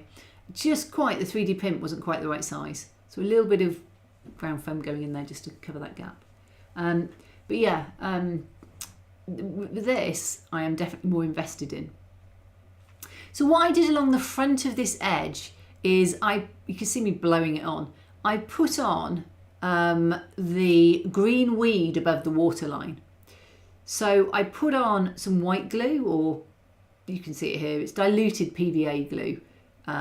Maybe neat PVA glue. I've just got it in a cup because it's in 5 litres otherwise. I put it on and I whisked on. Whisking is when you onto the wall, or in this case I pinched and put it on. And I put on the same Woodland Scenics I was talking about earlier, the fine turf green blend. Do use it for most things. And I put it on as the fine weed that sits above the waterline. It won't stick anywhere that isn't glued, and I can then add, when it's dried, I can add a gloss coat over it so it looks nice and wet and damp. And I didn't have any below the waterline because I wanted that to look like waterline. And I'm going over it with my favourite clear varnish, we'll call it. It's a clear Tamiya paint. And I like it best for its thickness. It's got a great body to it. A lot of acrylic paints are very thin when it comes to varnishes and they just don't sit well. Tamiya is definitely by far and away the best clear varnish you can get for this sort of thing. For doing small puddles, for doing glossy areas, you really do want something like this. You could also use a normal house varnish or polyurethane varnish, something that's made for wood as opposed to models. You could probably even use something like AK Interactive one of those sort of brands, they will have a still water, which is like a water you can put on and use for puddles, but is another thick gloss. But a normal gloss varnish just doesn't look glossy enough when you're done. John said, I used some of home dyed cotton wool recently in a 1 to 200 ml. Dunked it in a dilute acrylics to colour. You can airbrush as well. I bought 3 or 4 cotton wools and I was struggling to find one that was smooth enough. And in the end, it was the cotton wool balls were much better than the stuff I bought, which was a little patchy with bits in, which just looked wrong. I am well, thanks, Kevicus. So Lee says, Hoover's a generalised trademark. Americans use Kleenex similarly for tissues. Yeah, I'd call them a tissue. I wouldn't call them a Kleenex. But this is where we end up with creeping language coming in, because people see something a lot on TV and then they say it. And I said windshield the other day and I was mortified. But yeah, you end up with just words that creep across over time.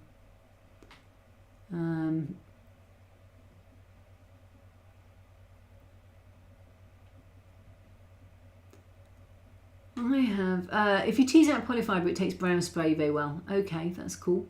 So Digger says he has a couple of Hoovers, but they're not Hoover brand. I have Henry. I have 2 Henrys. Shop facts. I also have a brand new Dyson that is beautiful. Let's not go there. I do love it. It's genericized, not generalised. Okay, I'll believe you.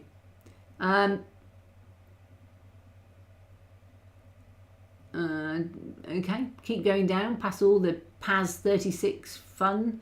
Yep, the bots are here. I get it now. Hoover down. Here come the spam bots. Right. They always arrive. It wouldn't be a proper live stream without a few bots coming in.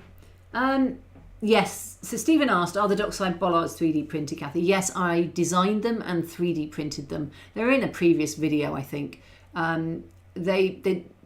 Yeah, I designed everything that you see here. I don't think I really bought much at all. Obviously the trees came off an old layout, but I don't think I really bought anything. And I started to build up the hedge a lot higher. Now, when this is, I think this is probably more rubberized horsehair. But yeah, it's important that these things stick. So you'll see a huge range of Vallejo paint bottles coming out just to make sure everything stays stuck.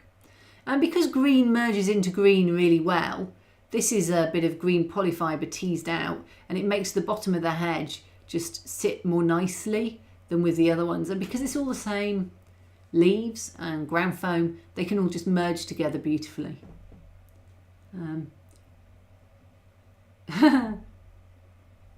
Yeah, Norm, what did you say? Mention cross-dressing and the chat erupts with spam bots. So stating the obvious, I better not say which... yes, as long as you don't live in Scunthorpe. Yeah. So the Rookie's workbench, you need a Hetty to go with your Henry. I've got 2 Henrys. I actually, they're very good shop facts.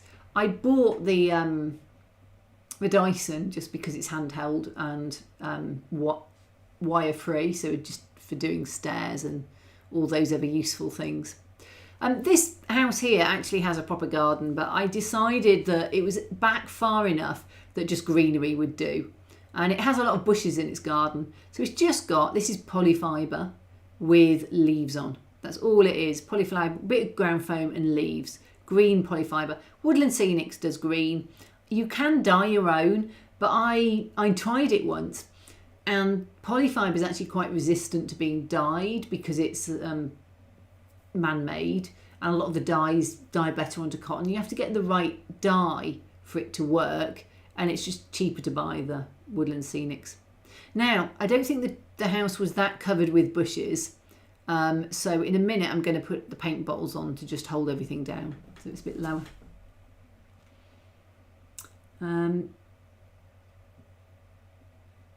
So Lee says he could never figure out the differences in the Henry vacuum models. My one's got a HEPA filter on it. That's kind of where I am.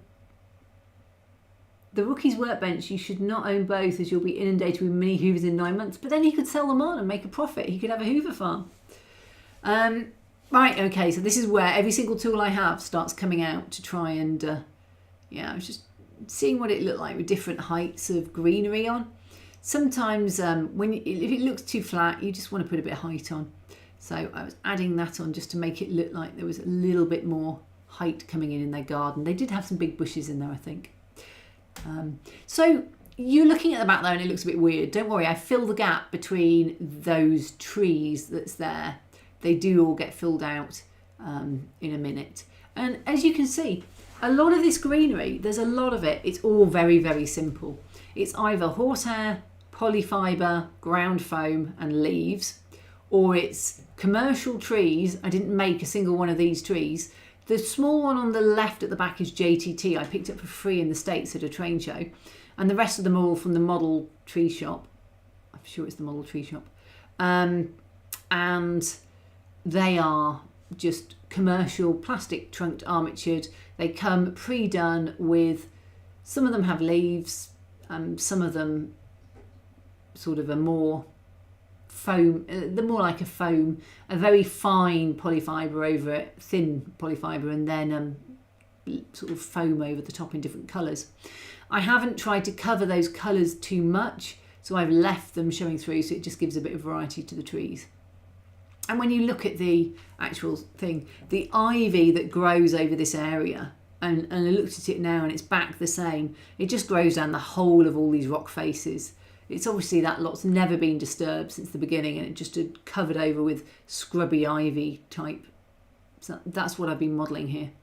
Now, if I was doing ivy in a bigger scale, I'd start using proper shaped leaves and I'd start doing it more stranded. But for here, in 00, this is the kind of level of detail I want on my backdrop. I don't want any more detailed because it starts to become more focus than the buildings around it.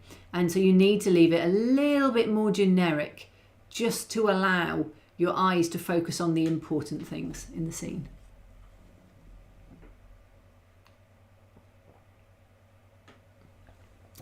Stephen has a tiny Henry.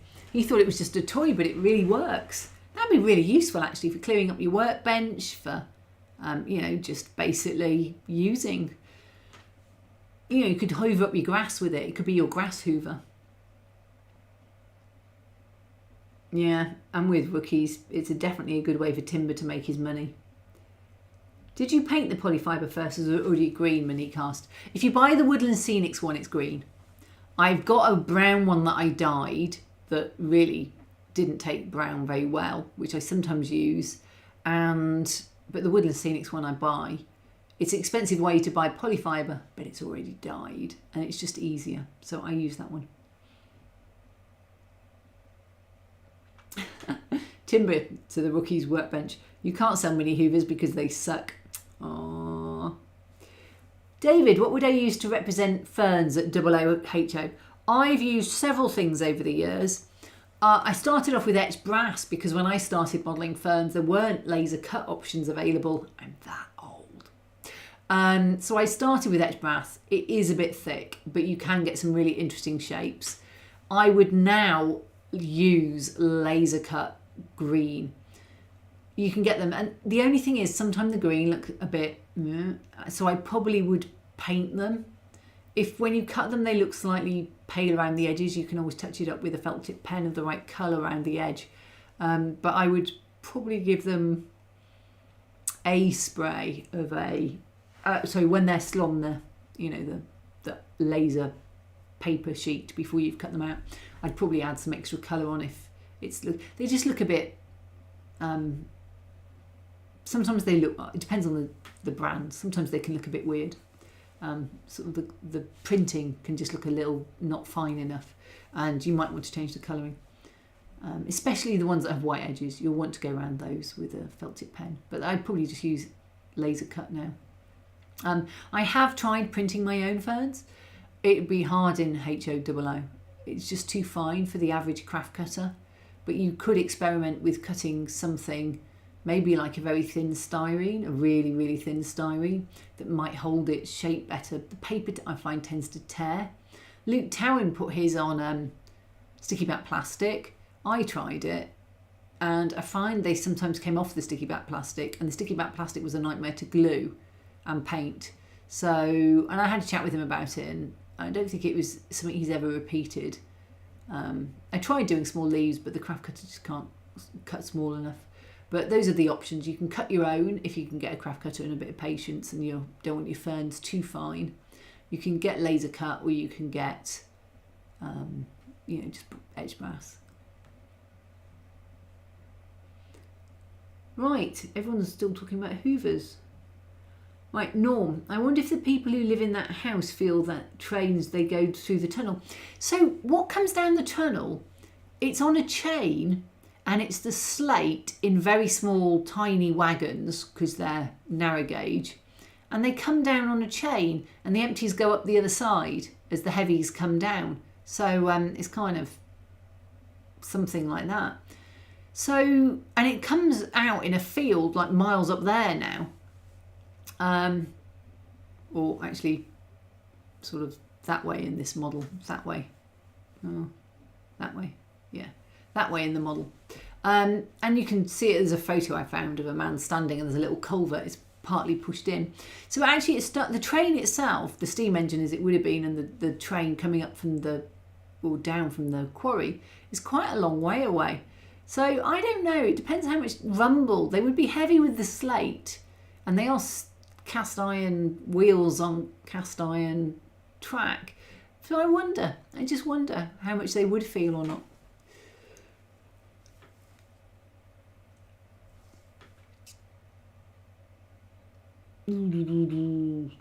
Okay, David, ferns for a 00 are now available laser cut from SMS. Oh, that's good. Yeah. So Tim Williams, I have both a full-size Henry and the tiny one. I use a small one to get dust off tracks, but I had to seal it up with blue tack to get sufficient suction. Blue tack. Oh, the houses at the back are in now. They are very forced perspective. I mean, that is like flat. They're only about 2 inches deep, and obviously they should be a full-size house. But if you look, they've got the full slope, so that technically is halfway. There aren't many windows on the side, thankfully, that's visible. But yeah, it's very, very forced perspective. Hi, Foltz Bailey Model Railroad. Great to have you along. Oh, I should look at the camera when I say that, really, rather than chat. Great to have you here. So Stephen got rid of a vacuum cleaner recently. It was just collecting dust. Oh, the old ones are the best. Did I miss a Rick arriving? Oh well. So, Timbersurf, I don't wear stockings, nor do I wear stockings. Stockings are awful. They fall down. You have to have suspender belts to wear stockings. Tights are much easier. So I've bought a dedicated cordless vacuum for the sucking up excess static grass so as not to damage the scene. It has a bunch of straws in the end. Okay, I get what you mean. I have a dedicated grass one as well, but I then used it for carborundum grit. But those small cordless ones come into a very small bag and you can just tip the grass out. And yeah, I really do recommend those if you don't want to buy a pair of tights, pantyhose, stockings, or whatever it is else, nylons, whatever it is in your country. But yeah. So now the slate piles have miraculously arrived. And you can see I was having a lot of problems, I mentioned a couple of weeks ago when I talked about the slate, of putting them on the slate to get them even, because I should have put them in and then put the slate around them. But you live and learn. Oh. Keyboard vacuum cleaners. That's an interesting suggestion from Tamsin. Yeah, they're quite useful. I've actually got a little one that's this big, and it's that it collects in a bag that just velcros, so I think a lot of stuff blasts out the bottom, and it does suck. It's battery operated. It does suck. I don't use it. It's on the side at the moment. I'm debating whether to throw it or not. But hey Norm, they came from a previous week. We actually looked at painting them. Almost one of the first one was design, the second one was bench work, and I think the third one was 3D printing and painting houses or something. So it's either the third or fourth episode. I painted them, and they've kind of gone in. I've themed this. not by like time as I did it, but by the action I was doing. So the greenery, then you can see this. You don't do all your greenery at one point in a layout diorama, whatever you're doing. You do it as you go. So I've started at the back with my greenery. I put the trees in, put the stuff in front of it, did the grass at the bottom. And because I had to put everything else in, the houses have now gone in there because I'd sorted out the sound system. There's actually a speaker underneath them that's wired in. And I also, there's some more greenery to go at the back in front of them. So I put them in so I could glue the greenery up in front of them. And it is just a word to, you want to vary. So along the back, you can probably see the greenery there is a little bit taller. I've got a couple of grasses that are taller grasses in spring and summer colours. The summer's the slightly darker one. The front here is just really the very short 2mm. It's almost like the grass doesn't get a chance to grow a lot. I could have put some taller tufts in, but I felt that I just wanted it almost felt like it was just a green carpet rather than grass when you looked at the photos. So Tim Williams, the full-size replica Dinorwic rake at Barlow Lake makes a good rumbling, banging sound when in motion, but you can't feel vibration unless you're sat on them. That's interesting. I wondered how much weight they would have. I mean, I used to live next to a railway line, and I'd hear the noise, but the only time I felt vibrations was when the aggregate train went past, and that would make my bed vibrate at 2 a.m. in the morning. I was like 3 terrace houses away from the railway line though, so it was quite close. Yeah, I noticed that one.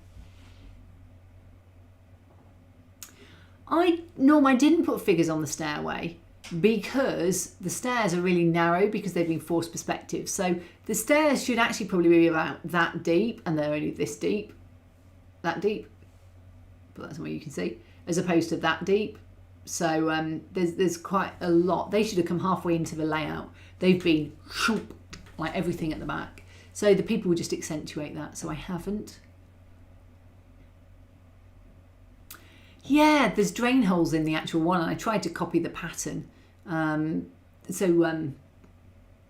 Tim for Surface said the drain holes in the wall are a nice touch. So this is where I say to people, look at a photo. Someone says to me, oh, how do I model this? Well, start with a photo. Look at it. What colour is it? What texture is it? What gloss is it? Talking about mud or something. And for this, I really copied almost identically the shapes of the stones and the drain holes.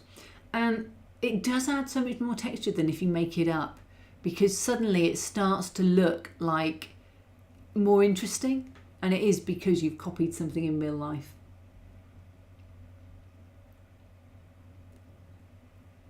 Shotland Rocked.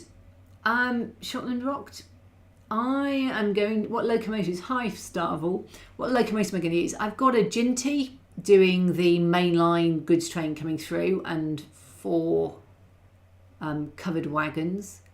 I should have redetailed the ends, but I didn't, so I just took their top covers off because they've actually opened wagons for this, and left the sort of end bits on. We've got a whole video coming up soon on it. My 009 is a 3D printed Russian Hornsby, which I put, and both of those have got, courtesy of Digitrains, I mean that's where I got them, appropriate sound chips and DCC with capacitors. The capacitors have stopped working on the 009 one, and I've rewired them several times, so I need to take it apart again and work out why the capacitors have stopped working. But I'd reached the point in this where I needed to get it done for the TV show, so it just ended up, I should have had more patience here. I'm pulling the slate up when I'm putting the grass down because I'm being quick, even with that quick hairdryer. So yeah, and then the wagons are all 3D printed for the 009, and they're too light, they don't run well. They won't back up. I weighted some slate loads for the front ones, and they'll just about run most of the time. But you can't guarantee they'll make from one end to the other on any one given run. And also the 009 loco has started stalling as it comes onto the layout. And I think that's because the capacitor's on there. And despite, me making these from scratch, my, laser cut baseballs so they'll be accurate, I cut the hole that went through. And it's obviously slightly out of alignment when I've cut it, when they're on flat. So it just has a little bit of a chunk, and there's a gap. So I just need to sort that end a little bit. I can't move the track along at the moment because it's soldered, but I could do with just, building it up because it goes down the track and stalls. It's only a small little loco. But that's the two, 3D printed on that one. So, good morning, Zombie Dad. So David Orr says, when I lived in Plymouth Uni, the train line ran right behind the house. After a couple of weeks, you barely notice the trains. Yeah, you don't when you live next to a railway line. I could get some Z-scale figures. I didn't actually squish norm though. The vertical height, I only squished the horizontal height. So it is actually the right size in 00 height, just not 00 width. I didn't go, because I didn't want the back to come too low. So I kept the height at what it was because I wanted quite a high backdrop to feel the enclosed nature. They've come down into here. So the Z-scale guys wouldn't get up the stairs, unfortunately. Tim, they are, however, running empty because a full load might cause vibration, but the speeds are so low, I suspect not much. Those wagons are limited to about 8 miles an hour. I have to laugh. I said to Tim, my 009 doesn't run properly. It's really awful. And he said, well, we pulled some Dinorwic wagons along a straight line, piece of track, and they derailed. I'm like, hallelujah, mine are prototypical. Just like the real thing. So Tim is at Worley with his Quarry. Oh, I've just forgotten the name. Anyway, Quarrelback, is it? Tim, put the name in the chat, please. Layout at Worley, which is a slate layout with blonding, and it's set in a quarry. A blonding is like an overhead aerial cableway, and loads of really cool details. So go and check him out at Worley and say hi. And he will tell you in a second. It's actually a 25-second delay between me talking and you getting the sort of sound. Yeah, Chowell Tegged. I thought it had an L at it. Chowell. I thought it was. Oh, he's retracted. He's going to... Yeah, it has. Chowell Tegged. Or if you're Welsh, probably a little bit more little t. Stan B102. So if you want to go and look what a slate layout looks like in a quarry, pop along and have a look at his layout. It'll be really cool. Stephen, will you get to the Glasgow exhibition next year, Kathy, or will we be too busy? I doubt I will just want to spend the money to come up to Glasgow for the exhibition, Stephen, really.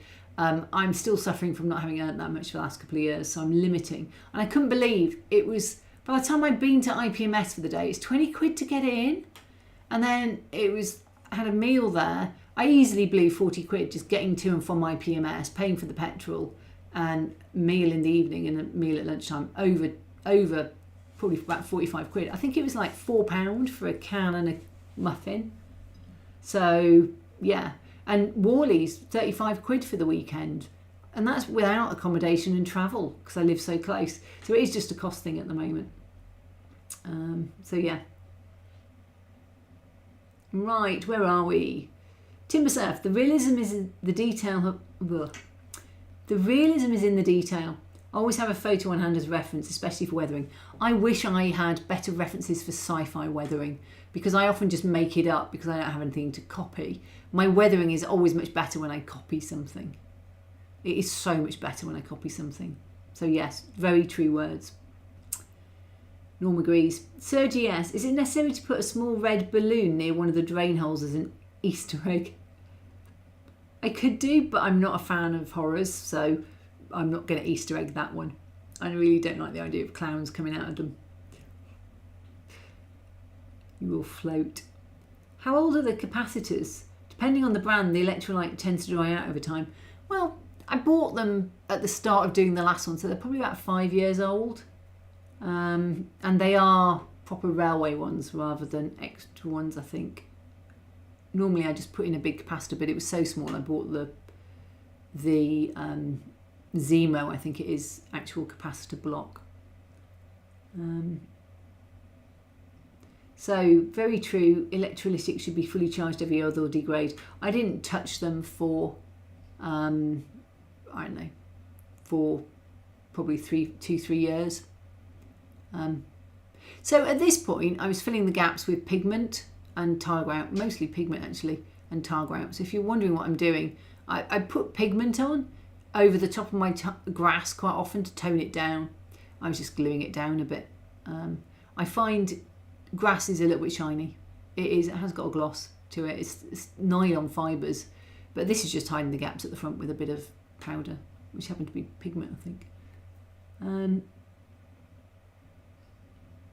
So you've got at least Jam's going to come and look at your layout. That's great. Thanks, Jam.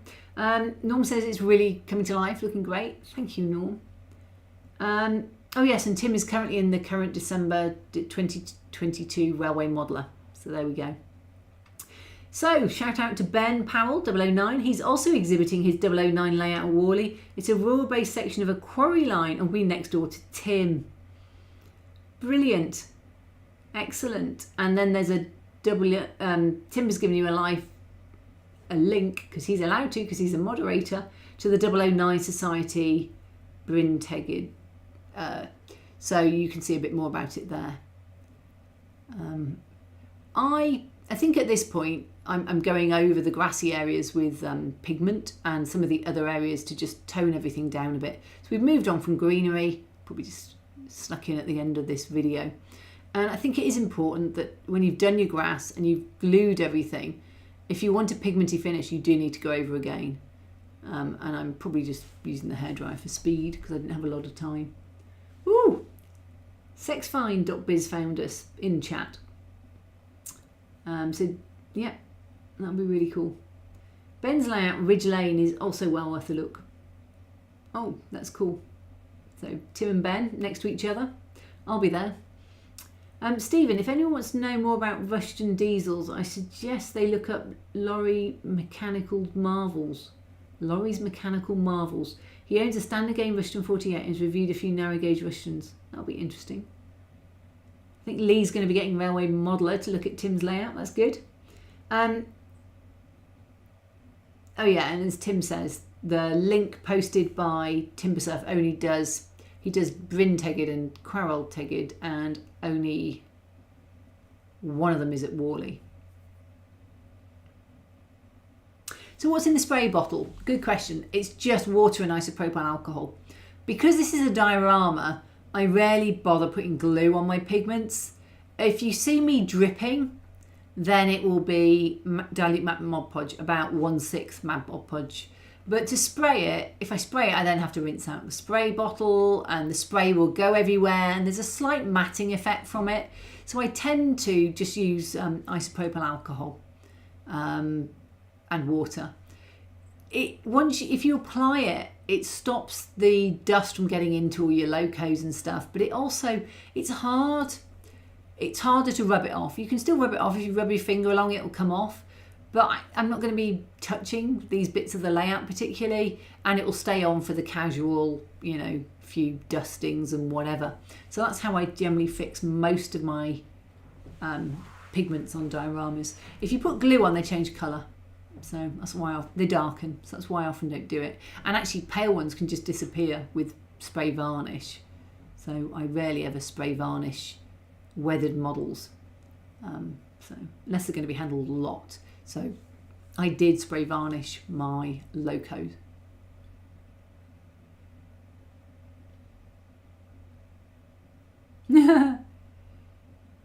So Tim Williams, if you're confused by the link, go to Worley and see it in person.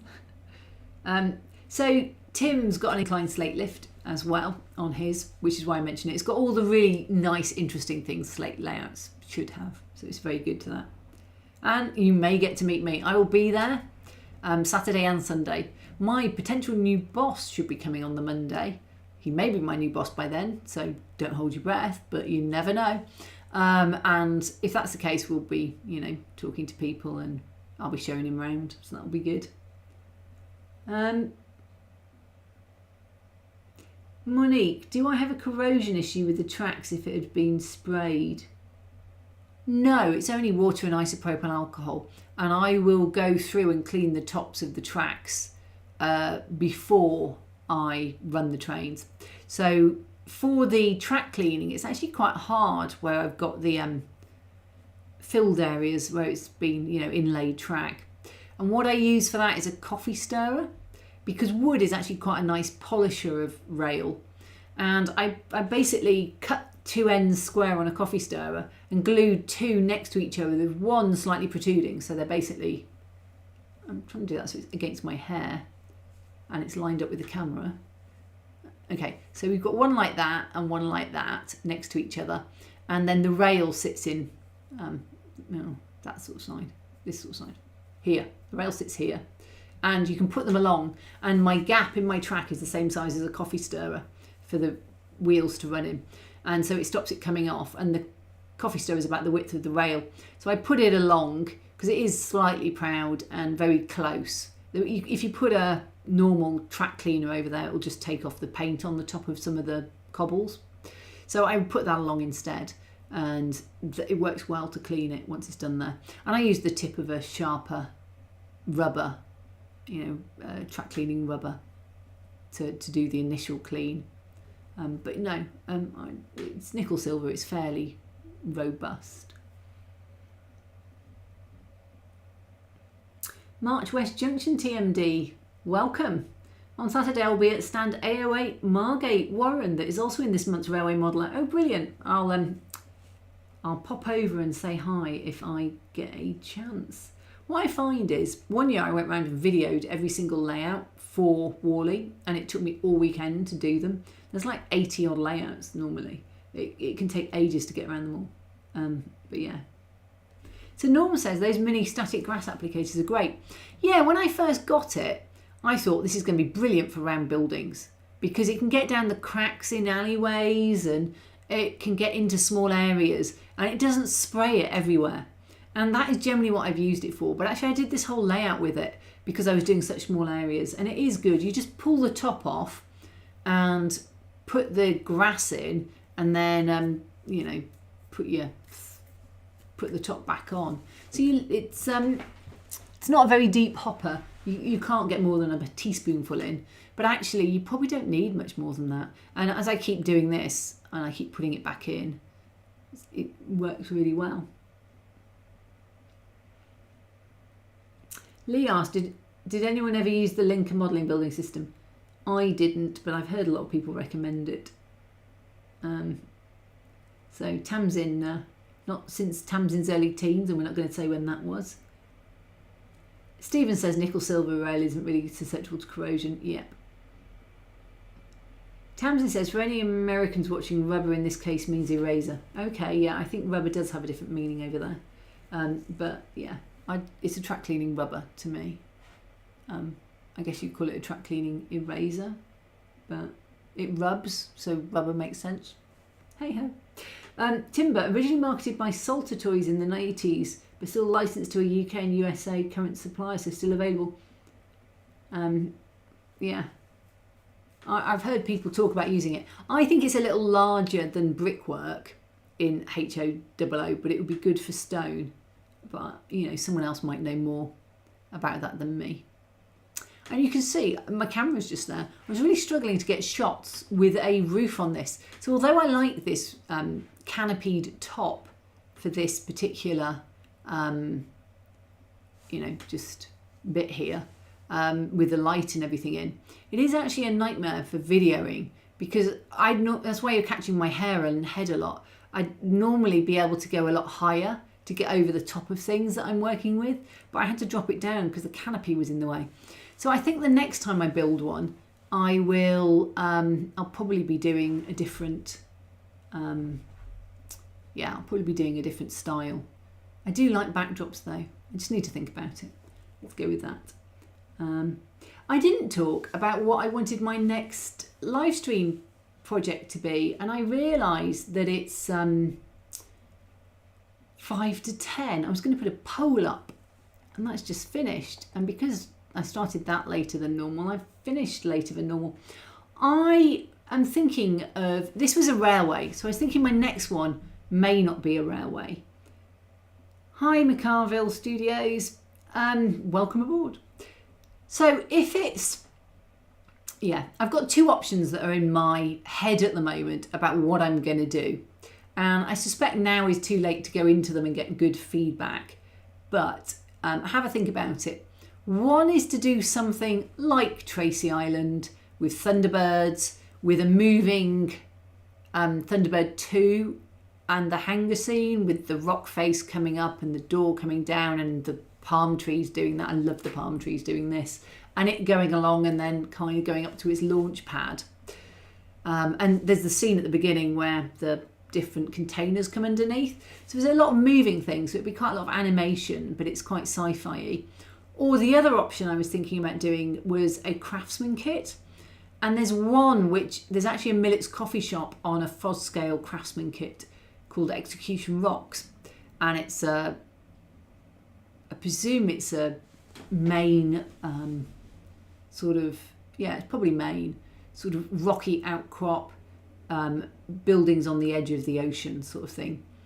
Not many trains on it, but it's a HO scale model. And it's a craftsman kit, so it's something slightly different.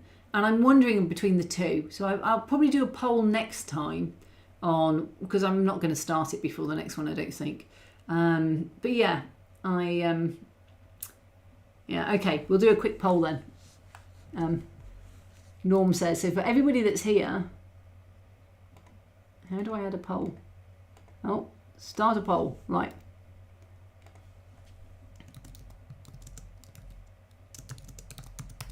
Because I need to start thinking about things. Well, bits of blooming horsehair all over my keyboard. Or not horsehair. Right, so what to do next? Execution Rocks, which is the Tracy Island. I wouldn't manage the whole island. Or AN other. Right, there we go. Very quick poll here, folks. You've got 3 or 4 minutes to vote at most.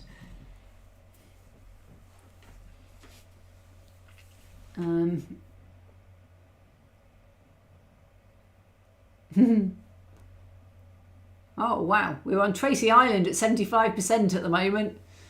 That's very impressive. Let's have a look.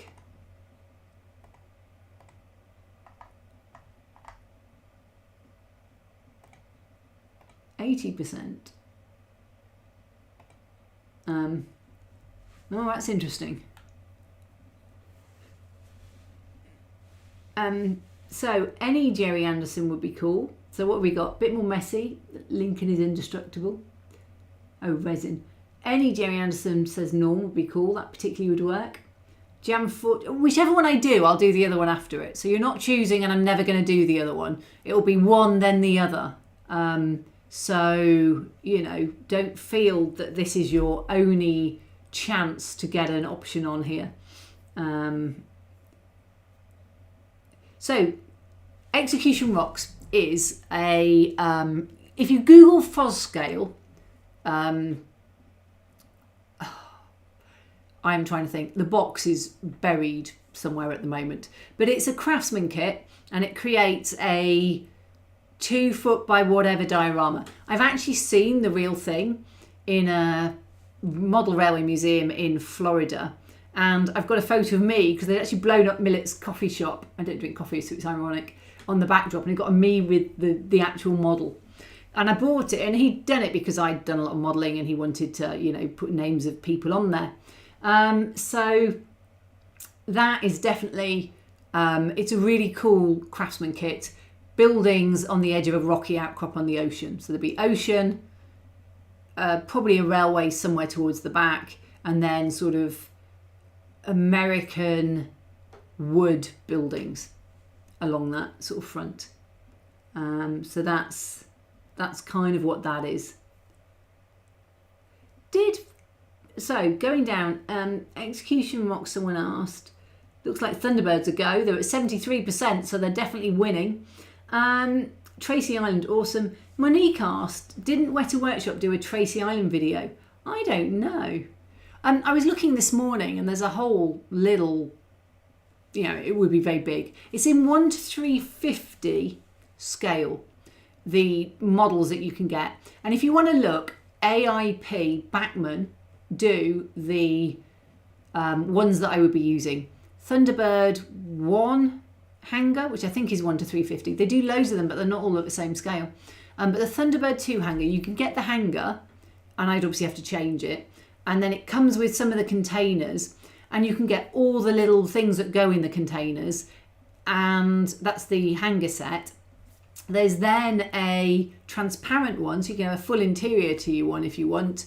And then there's the green one. And I already own the green one, and I'll probably get the others, all the kits, so I can use all the bits out of them.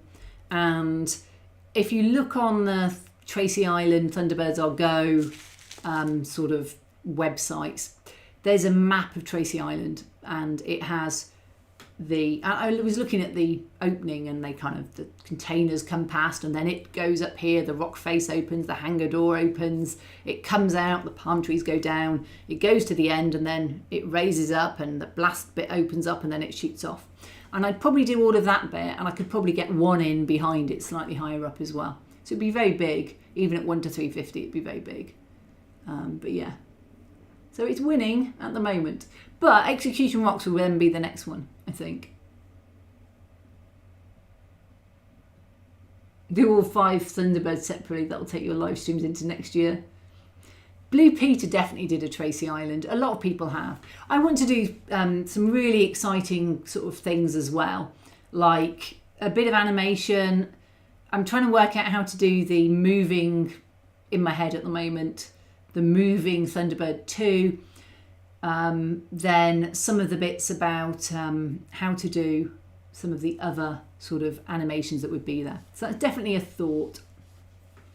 Yep, definitely Arduino, servo drivers, Magna Rail style. I don't think the pink convertible Rolls Royce made it to the island, because she used to use that in England, and it's a bit of a fly to a Pacific island. But yeah, definitely. Right, I'm going to end the poll there. That so you can see it, because I didn't end the poll last time, and I couldn't see the results when I shut the stream. That was the poll on what people preferred. Yeah, it is quite big. I think the model's about this big. They had them in a case at IPMS, which made me think of this. It's been on my list to do for a long time, and the hanger looked a bit cardboardy. The Thunderbirds 1 one when I've seen it, it is just a bit of cardboard. But I think now when I've looked at it, I thought actually this is quite good if it's painted up, so I could do something with that. Anyway, we're well past our time, so I'm going to let everybody go. And thank you everybody for coming. I do appreciate you turning up on a Sunday night to listen to me. If you're watching later on, I appreciate you watching later on. I catch most of my live streams later on when I'm modelling. And I don't know why Norm is saying oh rats, but you know, Norm. Oh, about the pink convertible. He's gutted we can't have the pink convertible. We can put Lady Penelope in. They actually did the Penelope, you know, all the figures at 1/3 human scale and cut them in. It's very fascinating when you look how they filmed it. So anyway, if you're having any modelling this week, I hope it goes well. Have a great time, and thank you, I haven't said it yet, to my moderators who turn up every time and do a great job. Thank you so much to them, and I'll see you all next time. Bye.